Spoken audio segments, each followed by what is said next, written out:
What's happening, guys? Welcome to another edition of PWT Pro Wrestle Times, Pro Wrestle Live Show, actually. Dummy, yeah.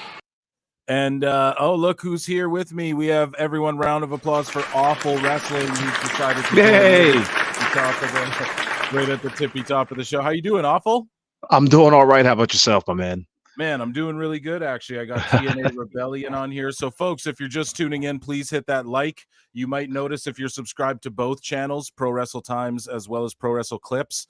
Pro Wrestle Times has a live stream going too for members only. It's just this show. And I'm just doing that. And then immediately when this ends, over on that channel, it will be turned from members only to public.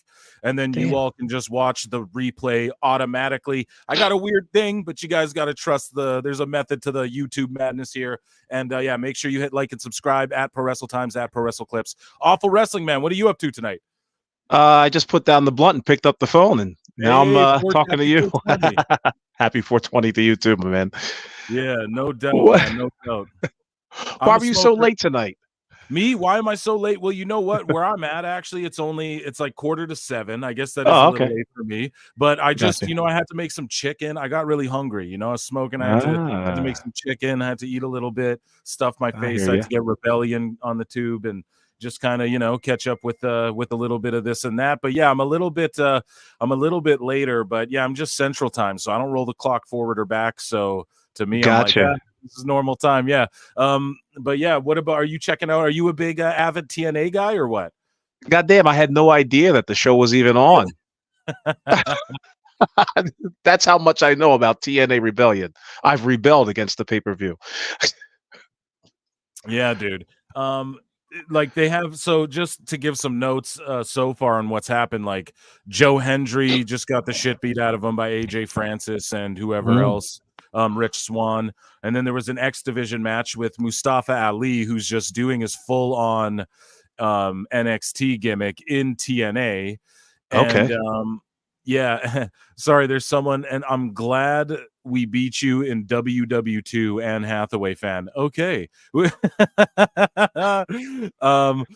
yeah, dude, so, and then right now we have we got Kazarian fighting Eric Young in a, I don't know. The aesthetic's nice. The house isn't too big. I think it's like under 1,000 people, and there's purple ropes. But I don't know, man. It's they're doing their thing tonight. So I didn't even realize it was tonight either.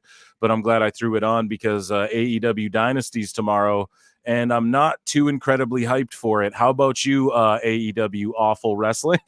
I think I'm going to watch it. Actually, I think I'm going to give this one a shot. Are you going to pay the $50? Like, what is it about it that's appealing? Come on now, me, matey. That's all I'm going to say about that. Oh man. So, are you? What's piquing your interest about it though? Is it like the card? Is there a specific match? Is there? Another watershed moment for AEW, fresh off the heels of that CM Punk debacle. I just want to see how they handle it all. I want to see how they debut. I'm sure Jungle Boy is going to show his face, so I want to see how that all turns out. I got a book to write. Yeah, exactly, man. Exactly. So we have a $10 super chat here from Kyle Mulkey. What's up? Nice. Round of applause for Kyle Mulkey, ladies and gentlemen, who's tuning in, an avid PWT listener. Not wrestling related, but who pissed in hip hop's Kool-Aid for Chris Brown to destroy Quavo and Drake to make an AI verse for Tupac and Snoop against Kendrick Wild Times? Yeah, hip hop. If there is one thing, the wrestling world is beefing with each other, and Tony Khan is fueling off the hatred, according to him. But in the hip hop world, it's the same thing right now. We got big beefs with, everyone's beefing right now. So it's quite interesting if you're into that thing, if you're into that sort of thing. Tomorrow morning, Pro Wrestle Times podcast drops with two-time Grammy Award winner Marty McFlyer and world touring DJ Paul Nolan. Nice. Yes, and so those are two really good friends of mine, and they hopped on the show, and we talked a lot of music and Def Rebel getting clowned for their AI music. And I didn't know, though, Kyle Mulkey, that they made an AI Tupac verse to diss Kendrick. That's crazy, but I'm gonna have to check that out now. But yeah, I don't know, man. Wild times just in the world of entertainment, I guess. Awful Wrestling. Are you a hip hopper, man? Are you into hip hop music? I was, but then I kind of grew out of it, man. Yeah, I no, had a that's fair. wife and child, and life gets in the way. But Yeah, it's absolutely. died in the last 20 years. I mean, good grief. I can't even listen to the stupid ass mumble rapping and all the Yeah. shoot 'em up bang bang bullshit. So Yeah, they're trying to revive it right now with a lot of beefs. You got people who everyone thought were friends, like Weekend, Drake, Rick Ross. Everyone's beefing now, so it's quite interesting. Kyle Mulkey, thank you for the super chat. Appreciate that very much. And a new member, Savage Wrestling Podcast, became a member. Thank you so much. I appreciate that. And shout out Savage Wrestling Podcast.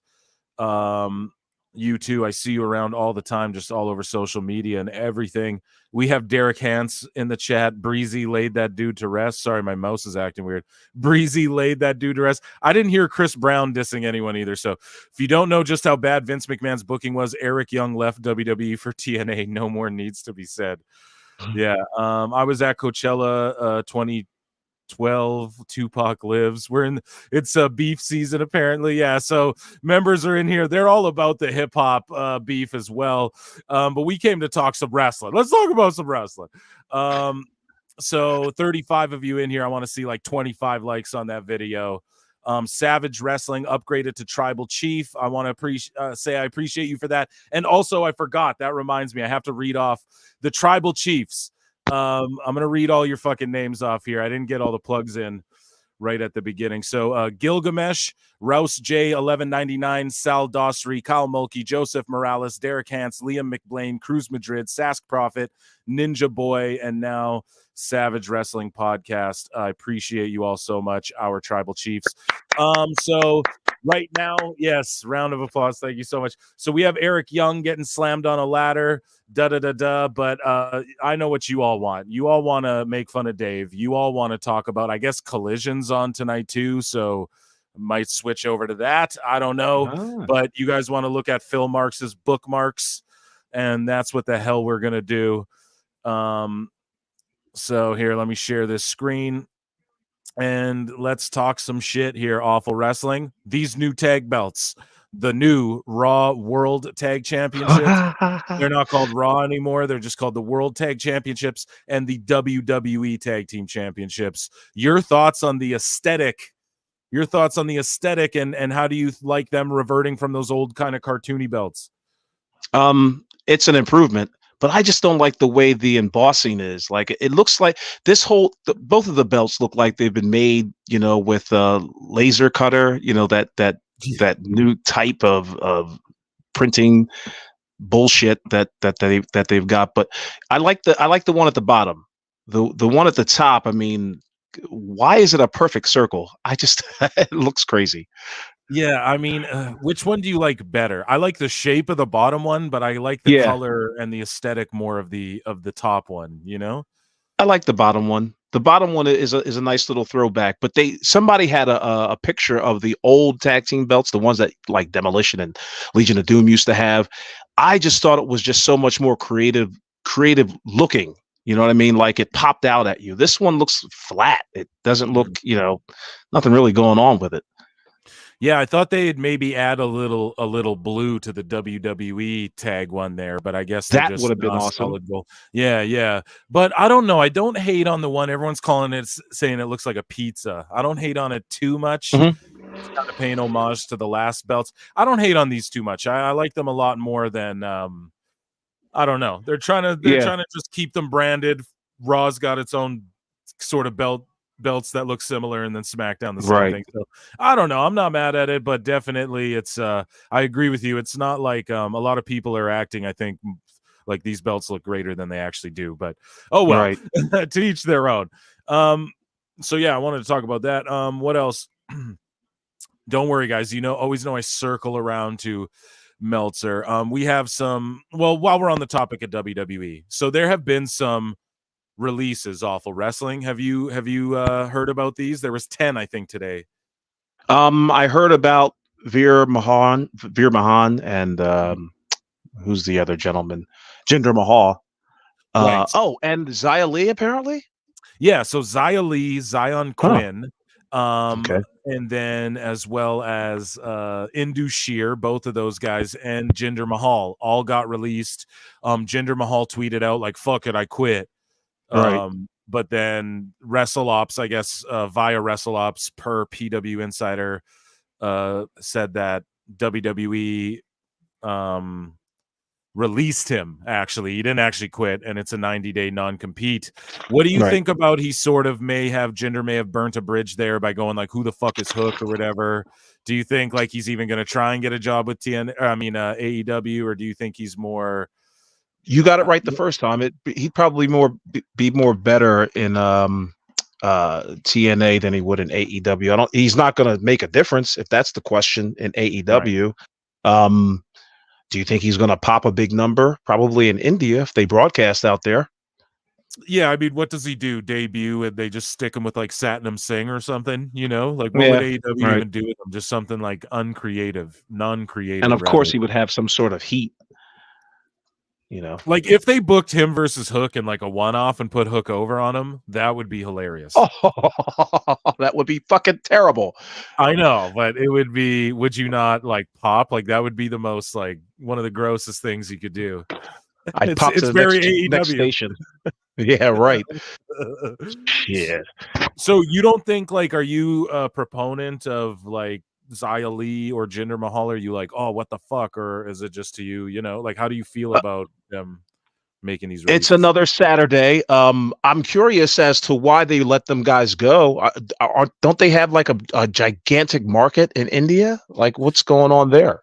Yeah, they do, and that's what I kind of got shocked by, and that's what so what these companies do. You know, they get an Indian superstar that they can market because India does huge like social media impressions. You know, we've talked about it on the show. Like the reason they don't go there and do like a big stadium show is because like they're not good for like translating into USD, but they're good for building up those social media numbers and impressions, which then translates to USD. You know what I'm saying? Right. Yeah. So, I mean, it seems, I don't know. I thought for sure the way they have the tag division split up now again, like it's 2 divisions now. Like once again, I felt like Indu Shear was going to slide right in there and be like the monsters of, because you have like the Authors of Pain over on SmackDown. So I'm like, you need the monster heel team over on Raw. But it looks like that might be the Creed brothers alongside Chad Gable. Yeah, so I don't know. I think it's a fumble, honestly, but I'm not like devastated. And I love Xia Li. I put her over all the time, but she just underutilized. I've said it a million times. So, you know, maybe she could go to TNA or something. I would love to see her. She's a great athletic competitor and just she's great in the ring, I find. So when she was on Raw, I guess it was it felt like forever ago. She was the one that had the whole light show with like the lightning and all that. That was a kick-ass entrance. If that was really her. Yeah, and she had like the blades and all that. And then that was awesome. Work the angle where she was like knocking people out with her wheel kicks and stuff. And then that just kind of fizzled away. And I don't know. Who knows? Maybe they just don't see nothing in her, or maybe she's getting paid more than they're willing to justify. But either way, you know, the releases happen, and then what does the IWC do? More specifically, the AEW freakazoids, if you will. Yeah. But we all know who we're talking about. They get mad, and one of these guys here. He might have blocked me, dude. Yeah, I'm blocking any wrestling fan siding with management. WWE made $1.3 billion last year. They don't need to fire anyone, especially not right now. It's pure greed and it's not good. Well, leave it to the IWC to dig up what this fool was talking about right here. At WWE Gareth says like clockwork, and he has a tweet from this guy. The same guy here going, yep, people are getting real mad about AEW releasing a handful of people who were never on TV. I don't like releases either, but the takes are way too hot. So this guy's freaking out, being like, the WWE worship from pro wrestling media is really out of control. They fired at least 5 people on a Friday night, 11 days after the most successful WrestleMania weekend ever. There's nothing respectful about that.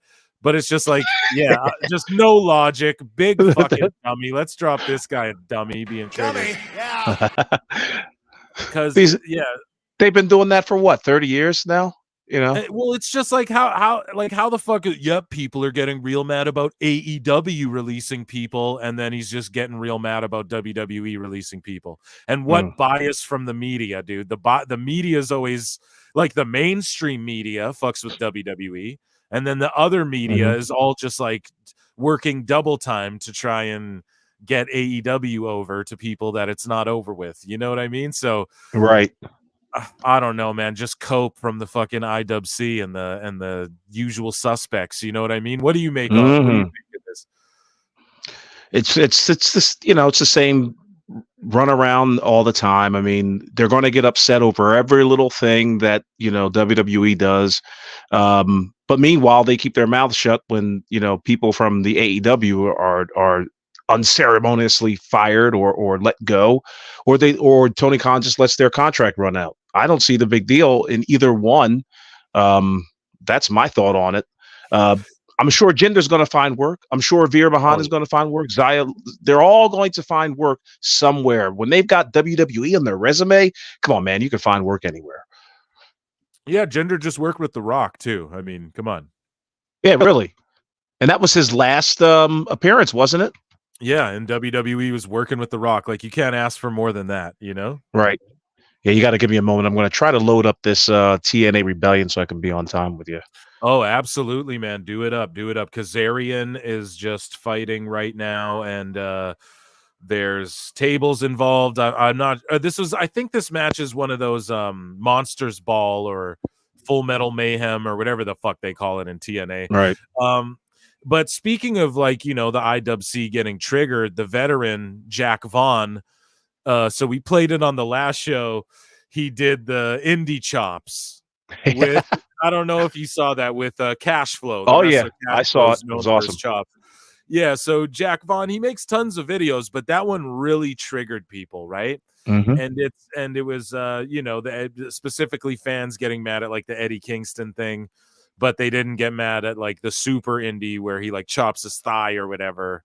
Yeah, you know, like, he didn't get mad at that, but they get triggered at the Eddie Kingston part, of course. So here's his apology video. And Vet Jack Vaughn says, in light of the backlash my most recent video received, I feel the need to issue an apology. Please repost so that anyone who may have been offended can have an opportunity to see it. God bless.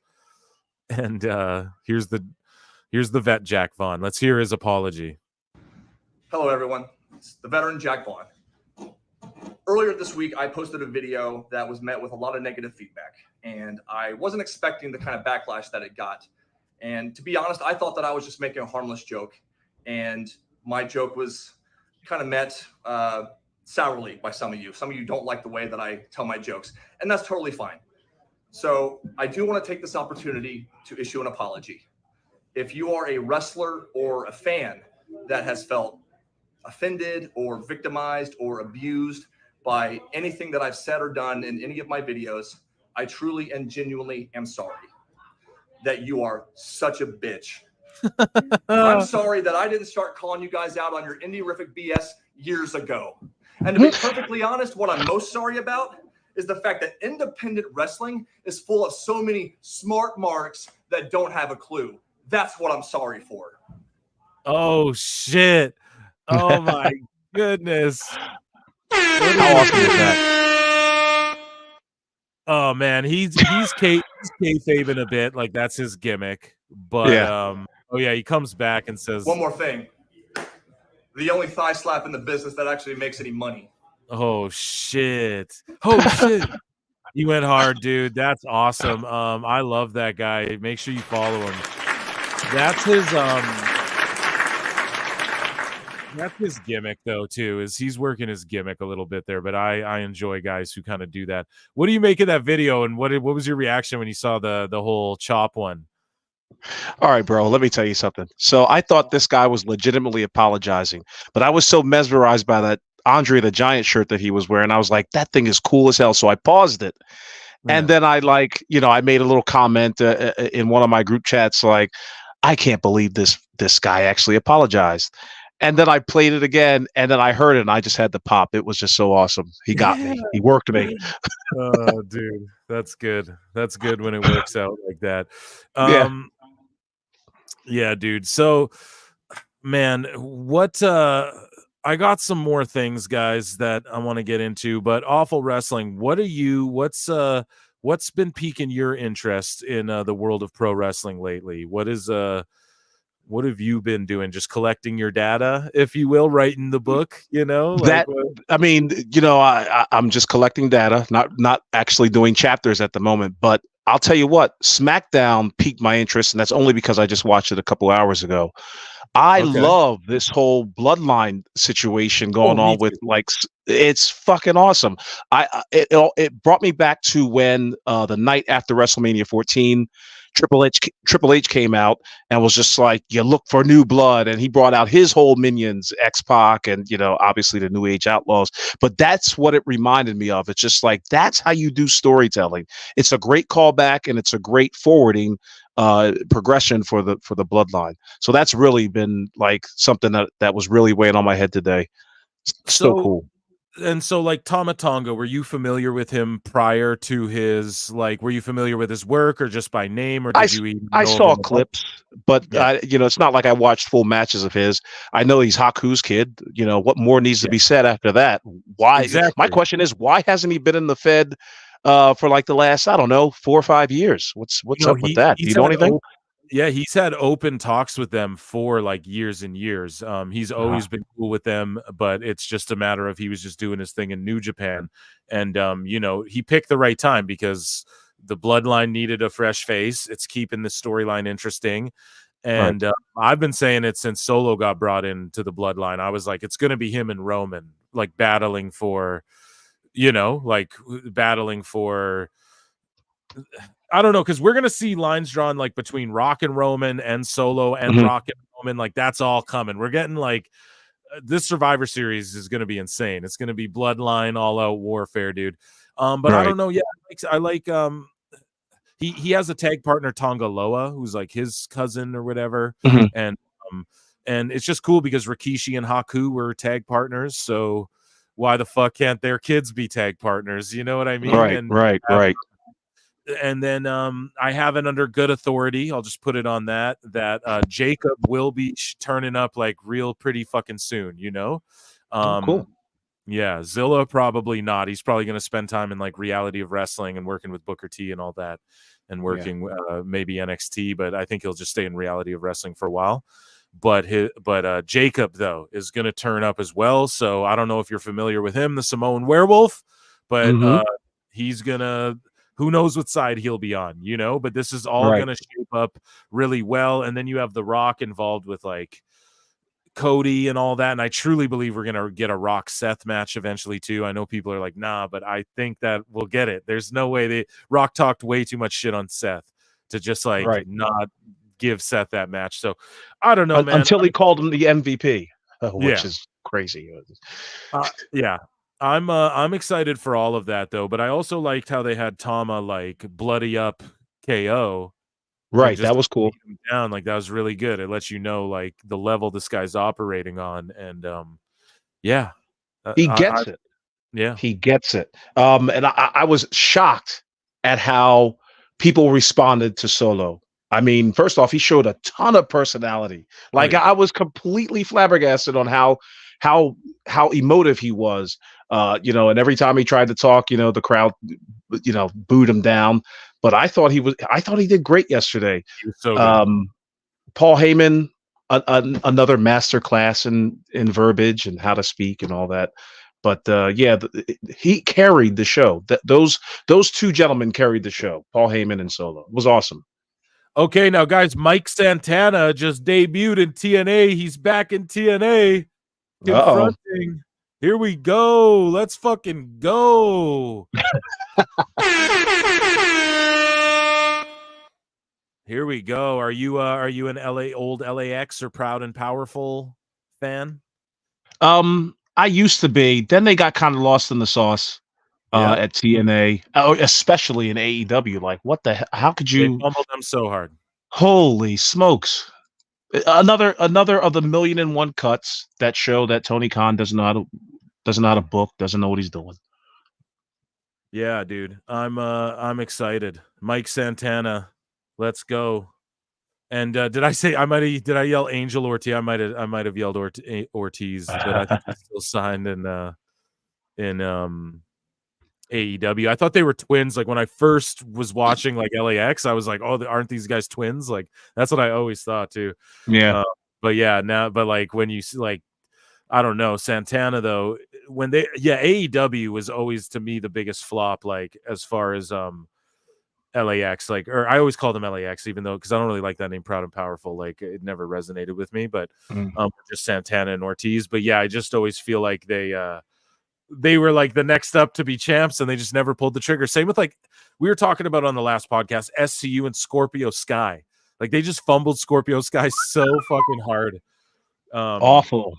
Yeah, he was over, dude. Like with that audience and just like his work's great. I know he got hurt and shit, but I also like, I don't know. I was always speculating like a long time ago, like there's heat in that SCU camp a bit, possibly between like Kazarian and Daniels, and because Daniels is really close with the office, but Kazarian was like, fuck this place. I had to dip out and actually like this place isn't what I thought it'd be and shit, you know? Right. Yeah, I was like, there might be, and then Scorpio Sky like got separated from them and shit in storylines. So I just I don't know, but I was a fan of Scorpio Sky back when he was like Mason Andrews, dude. I'm a big time mark. But speaking of AEW, did you catch like Dynamite this week? Did you see Tony Khan appear on camera trying to look all tough with the Young Bucks? Man, it's funny. I made a prediction that he would become an on-screen character back in December. Tony McCon. That's what I call him now. Tony McCon, yeah, it's good shit, pal. Uh-huh. He doesn't believe that he's an on-screen character because he doesn't talk, but that's just far from the truth. You are an on-screen character now, bro, and now you've just got to. At some point, when you're going to start talking, yeah, you'll be a full-fledged goddamn heel. I mean, well, you kind of are already because you speak during the show or before the show and tell people to watch Time Cop and all this other mess. Time Cop, yeah, it's the best movie ever. It's great, huh, dude? Here's the thing. He's not only becoming an on-screen character, but he is like he's Vince McMahon, dude. He's the heel, like he's being the heel authority figure. You know what I mean? So yeah. I just think it's so ironic. I think I tweeted out or I said it on I don't remember. I babble so much, but I said Tony Khan is he once claimed, I'll never make the mistakes of all these past wrestling companies, and he's managed to make the mistake of every past wrestling company. Right? Yeah, rolled into one. So much so he's becoming out of touch, evil fucking television Vince McMahon, Tony McCon. I love it. It's like a parody. McCon. Yeah, dude, Tony McCon, dude. It's hilarious, and yeah, I don't know. We live in such a funny time in the IWC.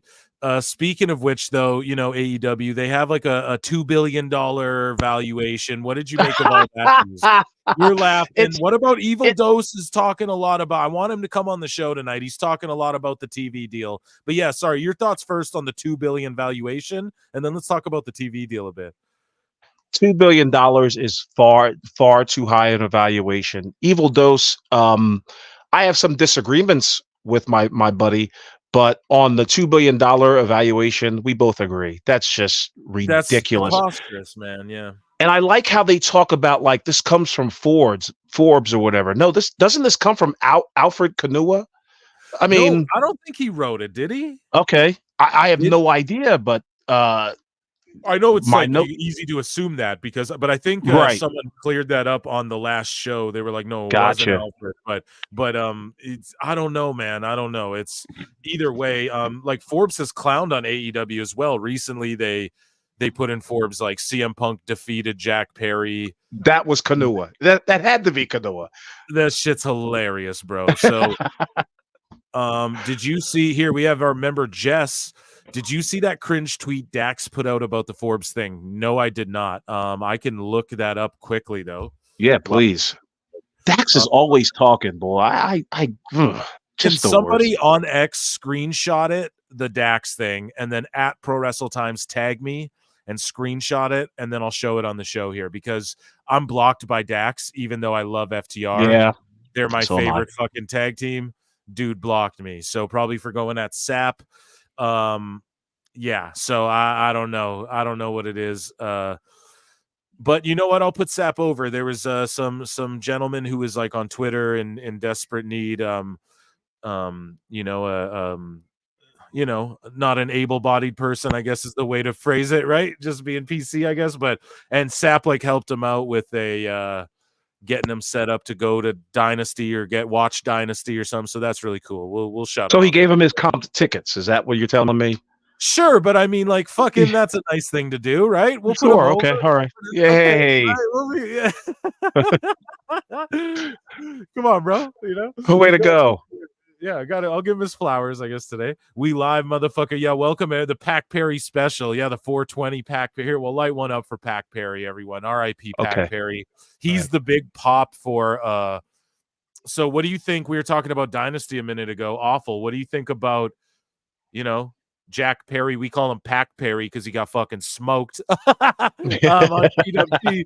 But what do you think about Pac Perry? He's the big surprise, and maybe MJF could turn up, but what I've heard, he's resting. That's what I've heard, is that he's legit, like, just healing up and coming back and staying low key, maybe filming a thing or producing a thing. Sure, why not? Yeah, why not relax a little longer? All you gotta do is tell Tony, like, my tummy still hurts, and he'll just let you off for the next 3 weeks or whatever.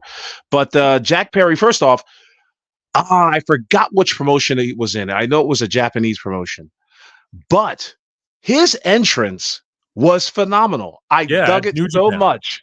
Yeah, okay, New Japan. It was great. It the flag, the two bodyguards there. They were in Chicago. Okay, perfect, brilliant. Perfect. So he knew how to generate heat. Do you think he was told to do that, or do you think he came up with that himself? I think he's capable of coming up with shit like that himself. But here's the thing: I brought that up to Paul Nolan, my good friend, world touring Paul Nolan, and he goes, yeah, but that's goofy because his whole gimmick is I got beat up by CM Punk. And I was like, that's kind of a point, but I said what you were saying. I was like, he is getting heat. He's doing his thing. He's got like a whole New Japan faction and all this shit. So they're gonna show up and beat the shit out of everyone at Dynasty and side with the Young Bucks leading into the Forbidden Door. That's my prediction, or at least Jack Perry is. So he's the big surprise. Like, Tony likes the big surprise, like ECW back in the day. Yeah. And that's the big surprise. So what do you think that's enough to pique interest in the Dynasty pay-per-view? Like, the thing is, on paper, the Dynasty pay-per-view looks great, but there's no good storytelling, I don't think. Tony's in no position to do this type of surprising anymore in the midst of the show. It's now to the point where Tony's got to almost tell everybody, like, Jack Perry's going to be there. Please watch the show. Jack Perry is going to be there. And that's why I think here's the thing. If Meltzer says anything about like creative AEW, he's hearing it from the horse's mouth.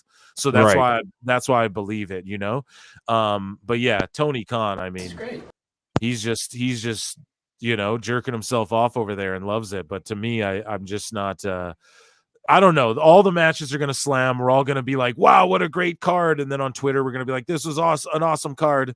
And then like in 3 days, no one's going to remember anything. That's the problem. Like, and then he always, AEW books, notoriously, Tony Khan books the worst go home shows and the worst like after pay-per-view shows.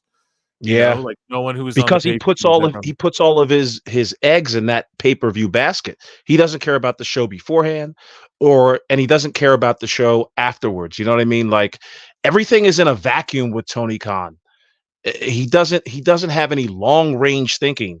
We saw that video of him and Sami Guevara where he's trying to show him all the paperwork of his booking style. Like, see, look what's going to happen in like 3 weeks here, And no, bro, you have no idea what's going to happen in 3 weeks. You're booking on the fly, booking yourself into a corner. So we have one person. We have one person in the chat saying Punk is Satan himself. That's crazy. Wrestling Observer newsletter reported Perry's return is imminent. Thank you, Alt Jake. Alt Jake, are you able? I don't know if someone can show me the Dax tweet. I'm blocked by him. So if someone can like screenshot it tag me in it on X, and I'll just keep looking at my notifications here, and then okay, we did. Alt Jake did it. Alt Jake, round of a fucking applause, dude, for Alt Jake. That's good. Another John the first did it as well. Thank you so much. You guys are the absolute best. And John, I appreciate you so much. I'm going to bookmark Alt Jake's though and take it over to Phil Marks bookmarks. Yeah, so Santana just had a great return match to TNA, TN Dub. Just kidding. Okay, are you on the pirate ship as well for TNA or what? For TNA right now, I just paid the YouTube thing. Okay, gotcha. Watch it on YouTube. Yeah, it's inexpensive. I encourage everyone to do that. Now, Dynasty, I think I'll shill it because, what are some of the matches outside of the Samoa Joe match with Swerve? I try to do that shit. I try to do that shit as little as possible, but I won't lie. I'm just stooging myself. Some of the boxing matches and shit that happened in the middle of the day at like Saudi Arabia that I wake up and I'm like, oh fuck, because they're doing so many events out there rather. I don't know. Sometimes I'll do it like a Jake Paul fight. I might just fucking slap, I'd hop on the pirate ship for sure. But I try to avoid it with wrestling. Like I honestly try to support as much as I can. But like here and there, you gotta, if it's not like a marquee pay-per-view or so, it's like, come on, I'm not gonna. That's so cute, man. I'm trying to send my daughter to college, so I can't do stuff like that. No, I dig it, bro. I'm not out here spurging on it, but I'll definitely. For TNA, it's easy. You just become like a YouTube member or whatever. It's inexpensive. Yeah. So it is what it is. But yeah, I definitely I dig what you're saying, man. Like especially in the economy of the world, not to get into that type of shit, but it's it's a bitch out there, you know what I mean? I dig it. But we got to go through the card. Yeah, let's go through the Dynasty card. We're absolutely going to do that, John JID. And I'm going to show you guys this Dax tweet that we've been harping on about. Share. Okay. Here we go. Phil Marks bookmarks. Let me look here. Do I even have any fucking notes? Yeah, I'm gonna close this. Okay, so Dax, Uncle Dax FTR, old head wrestling podcasters about to dispute Forbes for real. Jesus Christ. How old is Dax? Now I gotta look up his age. Yeah, please. Dax Harwood age. Because like who you calling old ass? 39. Damn, he comes across older than that, the way he shakes his fist at the clouds. But here's the thing. Old head wrestling podcasters about to dispute Forbes for real. Dax would get the most heat for his shit on his podcast. Not only that, Eric Bischoff already played on 83 Weeks.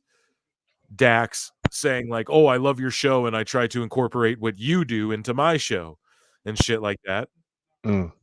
And so getting low ratings. And also Dax has been on and Dax has also been on Jim Cornette's podcast and is openly, everyone's like, oh, Jim should manage FTR. But it's like, what is he doing this for? This is my conspiracy theory. Let me X-Files myself. Okay, please. The truth is out there, okay? My theory is that he re-signed, right? Like, I'm pretty sure it's known that he had FTR signed a new like deal that's kind of longer, maybe like 5-7 years, something like longer, right? And that was recently they re-signed, and I think it was before Vince was out of WWE because, like, again, they were Triple H guys, they were like a Triple H team as far as like NXT Gold and all that. So my theory is that they signed some long-term shit and they have to okay, as Punk said in his interview, I'm getting very nuanced and layered here. He was like, yo, I don't want to get people buried like Danhausen or whatever. And he just names Danhausen, but he's like, I don't want to get people that were like, who had my back. And then we see in the footage, and I've said it a million times on the podcast, like, bro, like the House of Black guys have fucking Punk's back. Okay. Danhausen is a Punk guy. Jade Cargill was a Punk girl. The people who are Punk people, he feels get punished. You could look at the evidence of that. Like Andrade, I'm pretty sure was a Punk guy. So you can look at that and go, and make the argument they do punish Punk people. You know what I mean? Like, or you could make that argument. And he doesn't want to get anyone buried. My whole thing is FTR were the biggest Punk people, like, ever in the world. You know what I mean? And so now Uncle Dax is just doing this to really, like, let Tony know, like, please don't bury us down the card and that sort of thing. Like, oh, you think that's what's going on? It might sound so conspiratorial. That's why I hit the X-Files. I could be talking out of my ass, being over analytical. Sure, say I'm being a fucking dummy. That's fine. But I truly think that, like, they signed for like 5 to 7, let's say, and they're like, shit, I'm 39. Like, how long can I do this? And is the door always open there at WWE? Who knows? But I just feel like he's really putting AEW over lately to be like, and being extra vocal, to obviously defend his product and his company. Like, you want to play for your home team. I get it. You want to play for the team that you're on, but it's like, and like, obviously this shit garners interest. Maybe, I'm just working the gimmick for the whatever. But the thing is like, to the masses, they're going to turn on this shit, and you're in a program with the Bucks where they're healing, and now I got to watch 2 teams where I don't like either you motherfuckers when you're doing shit like this. But not that I take personal offense. Like, I'm 32, so I don't take offense to the old head wrestling podcasters. Like, we know he's just taking barbs at Eric Bischoff and Jim Cornette and that, and their ilk, and Dutch Mantel probably, I'm sure Conan, like, he's taking shots at everybody. But the point I'm trying to make is, you're into fucking podcasting too. You were getting shit for your podcast because the shit you said. You've put over the old head podcasters. So let's say he's just working for engagement, and the way he's talking for real, like, I just feel like he's kind of working a bit, trying to be silly, which is fine. Like Elon Musk said, engagement farming accounts. Okay, that's every fucking account. So hopefully he's talking about bots, because the whole premise of Twitter's engagement farming. That's the whole idea behind the whole fucking thing. And I'm ranting and raving right now. I'm cutting a promo, but the point I'm trying to get to is, pussy in bio.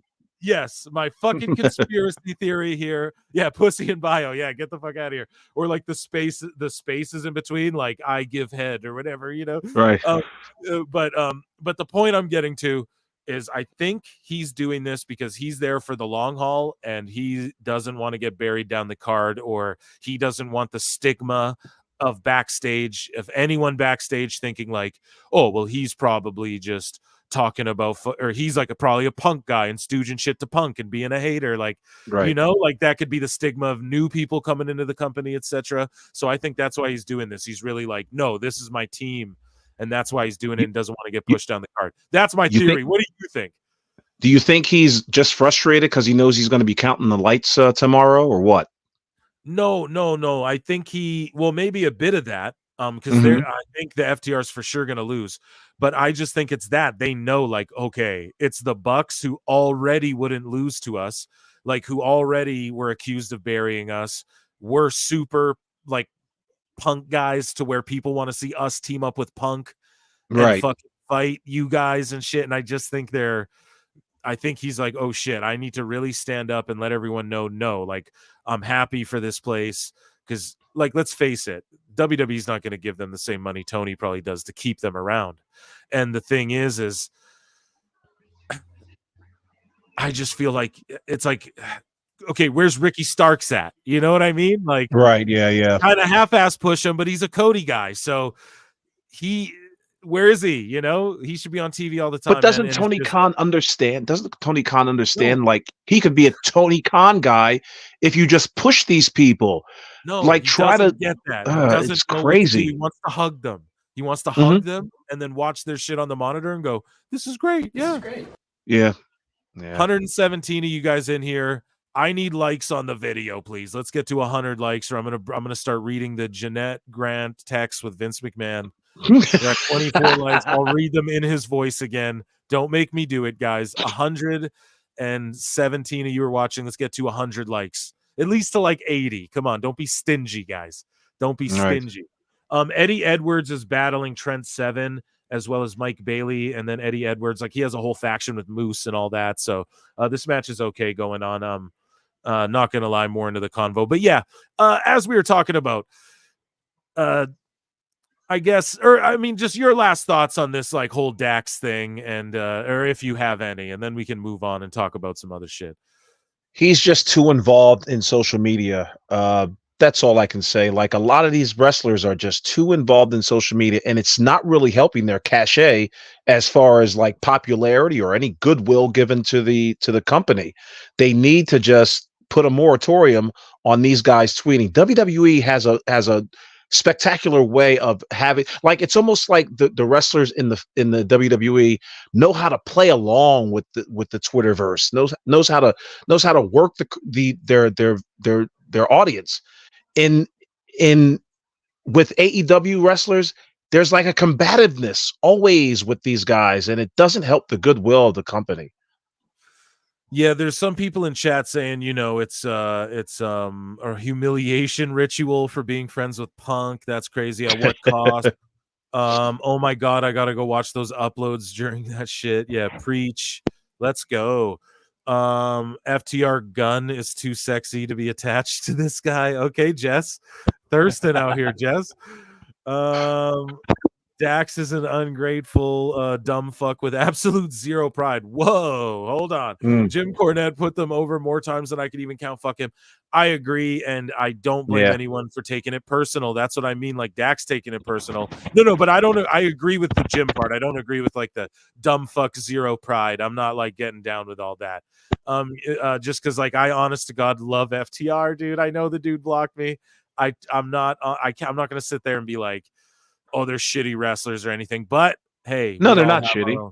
No, but they're just not. They're not the best in the world. I mean, like, I hate that moniker. I think they were the other year though when they did that shit, like with their matches with the Briscoes and all that. And I agree, like draw matters. So to me, I put the Usos up there too.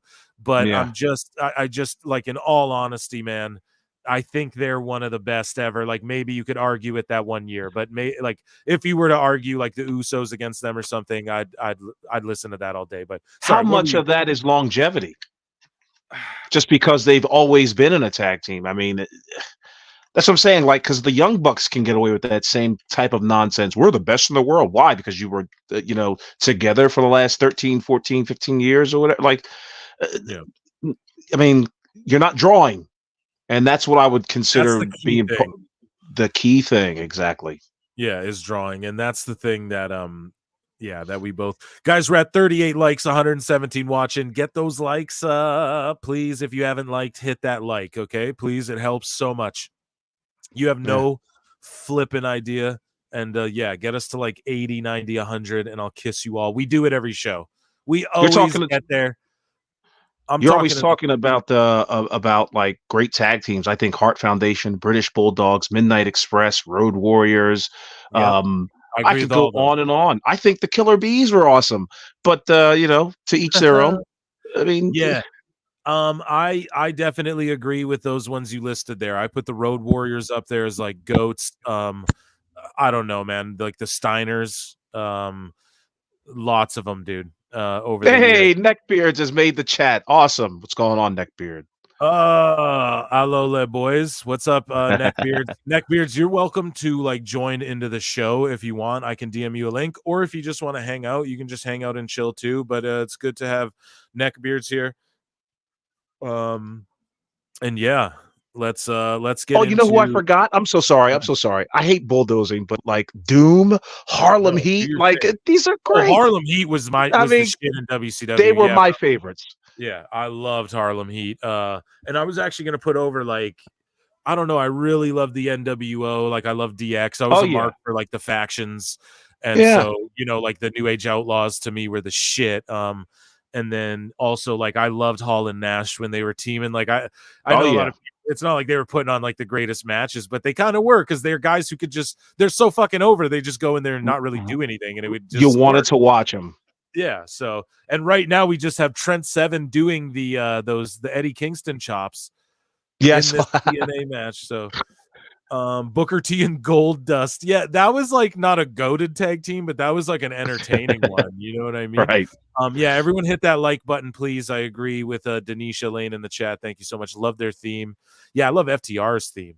But 115. Let's get to like 80, 90, 100 likes. And then, yeah, we're going to definitely get into this little next nugget here. I'm going to read it to you. It's on screen. We're getting there, guys. We're almost at 50. So Evil Dose, he fucking trended. This guy blew up the fucking internet the other day. I was trying to get him in here today. He's over it. He's like, dude, I'm over it. He's like, if anything I do, he's like, if I do your show, it's for you. He's like, because I don't even care. He's like, this is just what I've heard. If I'm wrong, I'm wrong. If I'm right, it's gonna be hilarious. I tweeted him. I tweeted with him. I was like, I personally disagree that I think they're gonna just end up on True TV or some shit. Right. But I was just like, if you're right, dude, it's gonna melt everyone. Like, it's gonna be fucking hilarious. Like, you're gonna be my new favorite. Like, you're gonna be a sore. I'm gonna hit you up every day, for info. But either way, he's gonna love to hear that. Yeah, dude. Yeah, for sure. Because I put him over. Like, here's the thing: he speaks confidently. He's clearly an intelligent guy. He's not. It's just like you could question a source. That's with anybody, really. Right. If they don't tell you who it is. Mike Bailey hits a nice spin kick. But anyways, Evil Dose at Dose Evil, shut him out. A great guy, okay? And he's not being a fucking hater. He could care less. He's just talking about what he thinks he knows. This is information he's trying to bring to the table. Why? Because this is what the fuck he does. What's his show? The Hammerlock Headlines, correct? Yes, Hammerlock Headlines, and he's also on with us every Tuesday at Toonie Talk Wrestling. Toonie Talk Wrestling every Tuesday. So he's a guy that, he does a show and shit. He's not just fucking trying to be flagrant for no reason, right? This is what he does. So at Dose Evil says, my information is WBD AEW negotiations are going quite poorly. He's been saying this for months, dude. TK is out and a law firm is doing negotiations now. I think that's legit. TK wants ROH included and $250 million a year. And I could see that being legit too. WBD is not interested in ROH, and $250 million is almost 3 times the offer. I could see that being legit too. Like, none of that is so flagrant to where, like, he got tons of hate. He got people like putting him over too, but Dose got like a lot of fucking shit for this. 3 months was given to reduce the demand. That is almost up. And end of April. And then I also saw some tweets that Warner, something to do with like football or NBA, they had some sort of where they were it was like public, where they were like, yeah, the end of April, it's crunch time for the NBA or something like that. So people were pointing to that and saying, look, this is further evidence that Dose is right about these negotiations, because the end of April, well, that would line up with, because Dose was saying this before. Like, this tweet came out where some NBA insider was like, yeah, the negotiations are end of April or whatever. So with Warner or whatever. So it kind of backed him up, but I don't know. I think that's where he got the heat. I want your opinion before we dive into some of these responses here, because Brandon Thurston pipes in, he knows his shit, or Andrew Zarian as well, who Dose has been saying is been completely wrong on this. So I want to get into that. But first off, I just want your opinion. Like, why did he get so much heat for like this? Like, what was it about this that got everyone riled up? Just because it has to do with AEW and their negotiations? I think, personally, because he doesn't have quite a large following as somebody like Andrew Zarian or even Meltzer, for that matter. And I think because of that, he's low hanging fruit to them. You know what I mean? So it's easy for him to get heat because of that. We're going to find out if he's right or not. But I talked to him extensively. I disagree with him on certain things that have no import here. But as far as the heat that he gets, it's so funny how he gets the heat and Andrew Zarian doesn't get any heat. Is it because Andrew Zarian is a young man and all? No. It's simply because that, Dose is not as well known, but he will be well known once he, if he's proven right. This will it's going to be for him. Yeah. Oh yeah. And he's publicly said like Zarian's wrong on his shit, or I don't know where he's getting his info, but whatever. But not that he's trashed Zarian. He's never trashed him. No. But the thing is why doesn't Zarian get heat for the shit? Is it because Dose is saying, oh, WBD is going to walk away, so people are getting triggered, whereas Zarian's saying, no, they have the deal, or it's been done, or it's going to get done?